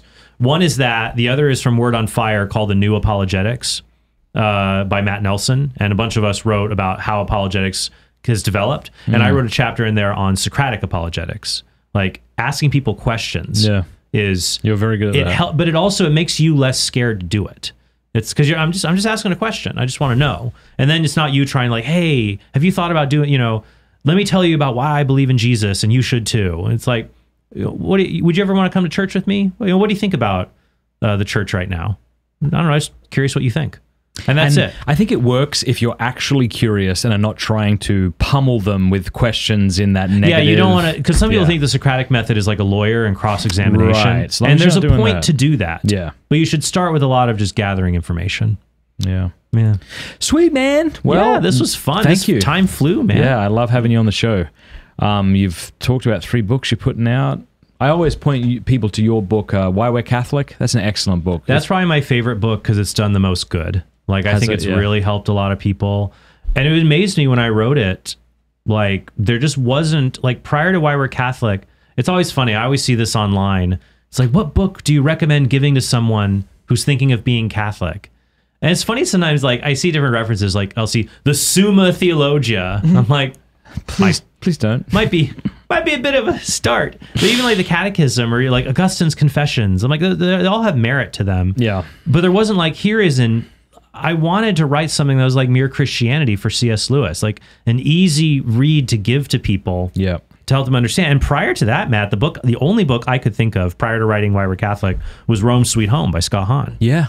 I don't know what else, like prior to writing Why We're Catholic, you brought that up to me back before you wrote the book. You said, can you think of a book? And I said, well, Rome Sweet Home was the best I could come up with. That's what everybody was giving everybody. Yeah.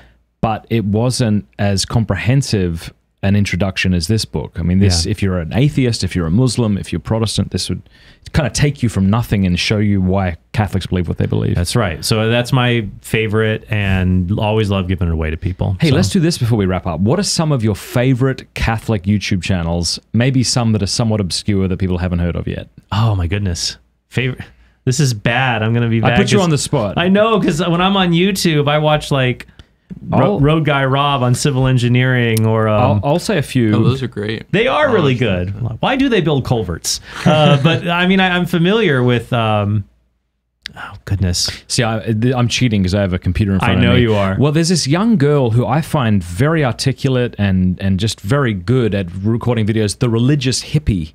Oh, yeah. I have seen some of hers. So people should check her out. I'm going to have her on the show soon, actually, the religious hippie. And then I love what Michael Lofton's been doing. Oh, yeah. I was about to say, duh, of course. Reason and theology. Reason and... actually, I have an episode coming out next Thursday, about how to become a Catholic apologist.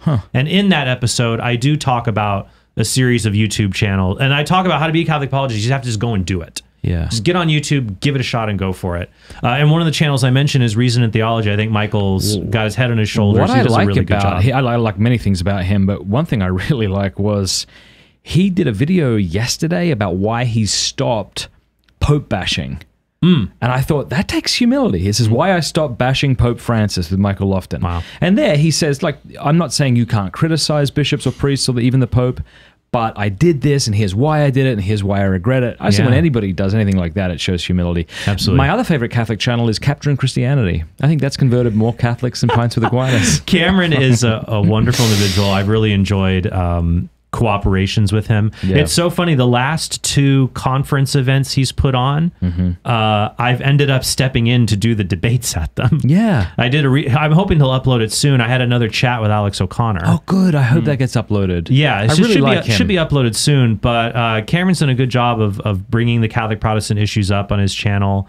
And of showcasing really good Catholic thought. So I am really appreciative of the work he does. How was it meeting Alex O'Connor? Because the first time you debated him was on my channel 2 and a half years ago. He's tall. Is he? Oh my gosh, yeah. When you see someone only on YouTube, you think they're like 3 inches tall, but he's like 6'1". 3 inches. Yeah. And Joe Schmid too, because he was there also from Majesty of Reason. Joe. Oh yeah, I want to do a collaboration with Joe in the future. That's the one debate that's taken place on my channel where I thought my guy lost. I mean, there are certain debates where I don't have a quote-unquote guy, like when you and Jacob debated. I think it was just like chatting about something that I'm open to going one way or the other. But when he debated Gregory Pine, Father Gregory lost that debate. Interesting. And it was like, well, which is fine. Joe is very good at assembling a lot of arguments and putting them forward. He's very logical and analytical in his approach. And so if one is not prepared... He's also super, what's the word? Like, you don't expect a lot. He just has this baby face, like, hey there, like kind of jokey, laid back attitude. And then you're like, oh no, this guy's like an intellectual samurai. People used to say that I was like a baby and a little kid, and now they just say I'm tired. I look tired. That's what happens to you. It's brutal, isn't it, being on YouTube? People are always like, why? You need to get more sleep. You need to be more polite. Right.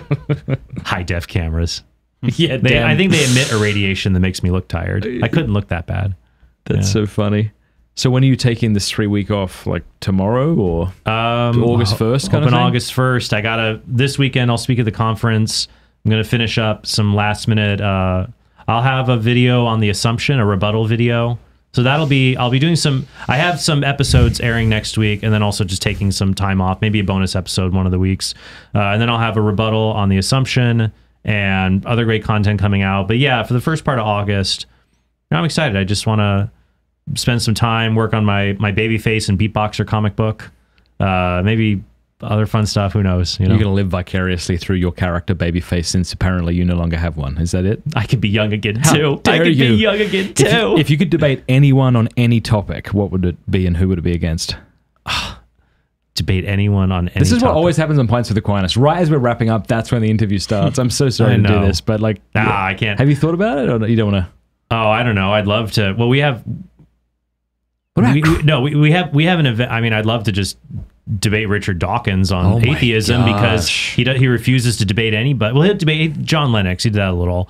But that's always like, hey, you started this big thing. Now I want you to see...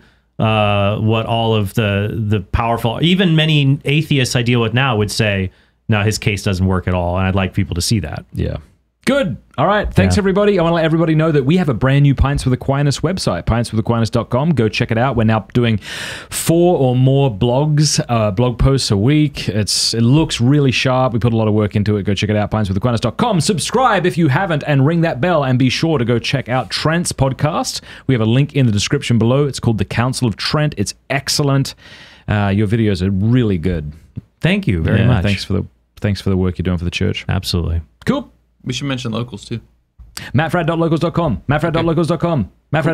If you subscribe right now, we have, because I'm gone the month of August, we have Interior Castle by Teresa of Avila has been professionally recorded, and we're going to be releasing a chapter every single day throughout August that you can listen to. Isn't that right? That's right. Okay.